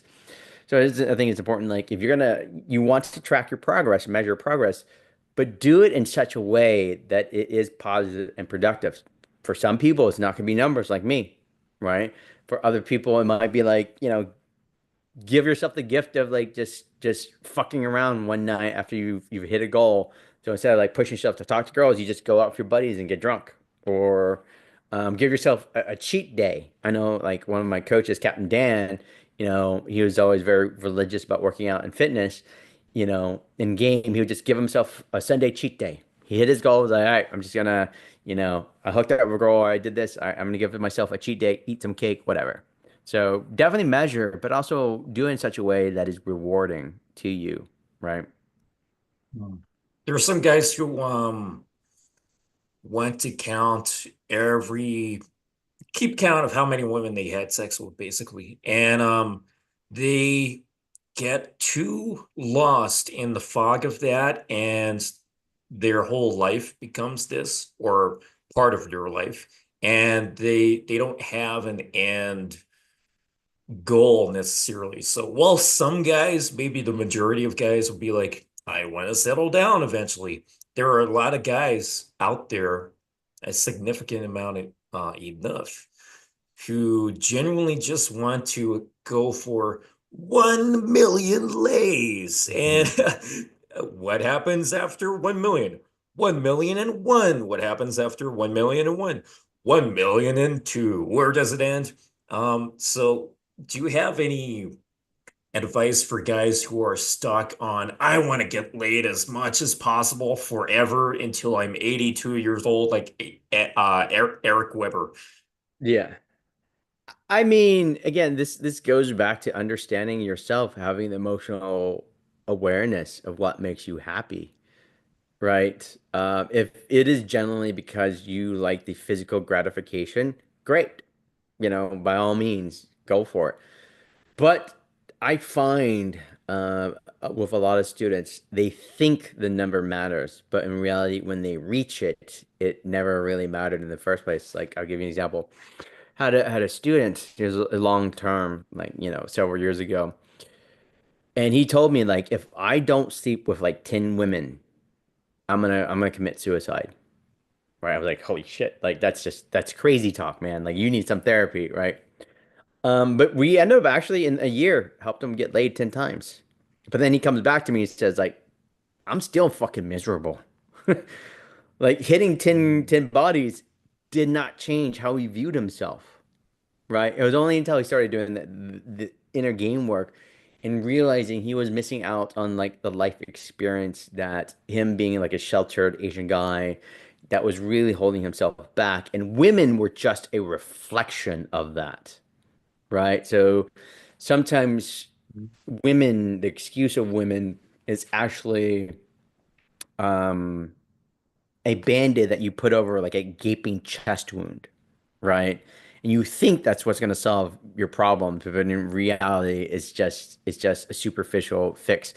But for other guys, you know what? You know, God bless them. If that what is what makes them happy, sure, go for it, you know. But it is, you do have to have an understanding of who you are, and are you lying to yourself, right? Like what actually does make you happy. Who are some coaches in the industry that you look up to, I guess, for lack of a better phrase? I mean, Eric. obviously. He was my very first kind of pickup guy. Like I read the Neil Strauss article in LA Times. I'm like, holy shit, $600 to take this boot camp? Let's do it. And then watching him approach was amazing because I'd never seen it happen before. And to do it with intent, and not only with intent, but actually get positive results from it. And not only did the approach work, he was actually able to get girls more interested in him because he was doing magic tricks. So I always give props to my OG instructor. It's like Eric's the man, you know. 100%. So you took a boot camp of this. Way, way back in the day. It was at Project Hollywood. Neil Strauss was there, and it literally just cost six Damn. hundred dollars. That's when boot camps were $600. Inflation, man. Oh What the yeah, fuck? right. Yeah. That's how old I am. No, man, like milk has doubled in price. I don't know what's going on. I remember when ice cream was like, yes, well, so cheap. Goddamn. Alrighty. Any final questions, super chat guys? I'm gonna ask one more question. If not, um, let's see what we got here. Man, I'm so unprepared. It's not that I'm unprepared. I'm just so out of myself today. I don't know what's going on. I feel kind of weird. Something's happening. Let's just go for one of the old ones again. Uh, do you think that older men need to use a different approach when meeting women compared to younger guys? I mean, yes and no. I mean, I always go back to this. I've taught so many different types of men, different races, different ages, different body types, different, where they are mentally. Like, if you look young, feel young, you can act young, right? You can be as stupid as and silly and take action and completely fine. But if you are someone that does look older, whether it's like your skincare, you get the wrinkles, or the way you dress, or the way you act, then more than likely you're going to need to start to adjust your behaviors for the environment, or apply kind of like different techniques. Because when you don't have a lot of energy, you're not going to be that successful at a club, for example. Um, and you're going to have more advantages. You're going to have more life experience, more resources at your disposal. And older gentlemen are a sexual fantasy that a lot of women have. Like, I play into that, especially when I'm travel. I do, like, full on like silver hair. I go like the full platinum silver, in order to play into, yeah, I'm a daddy, right? Like, I'll fully go into that. Um, and women look for that. So it depends on where you are. If you can look young, act young, you can be young, right? And game that way. But if you are an older guy and that's how you act and that's how you look, well, you are gonna have to make some adjustments. I thought of one last question to ask. So Sure. when I was in Las Vegas, the end of 2023, there were a few guys who were taking me out on a little day trip for the morning trip to the Hoover Dam. And one of the guys was a virgin. This guy's Vietnamese, lived in the USA for most of his life though. And he didn't lose his virginity until he was approximately 36. So for guys who are still 40-year-old virgins or just under 40, maybe, and they're still virgins and very inexperienced, what's the best thing these guys can do? Take action.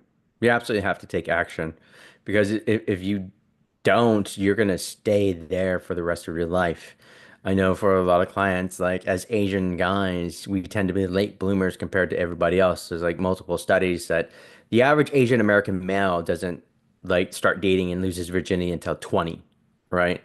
Well, the most American males, white, black, is like 16. So you've got to take action. It's not going to automatically happen for you unless you go out there and somehow in some way create a dating funnel where women can meet you.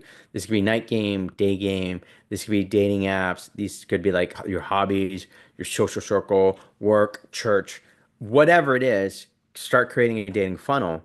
And you know, by just the law of averages, the more women that you're meeting and going on dates with, the more likely you are to eventually lose your virginity and make that emotional and physical connection.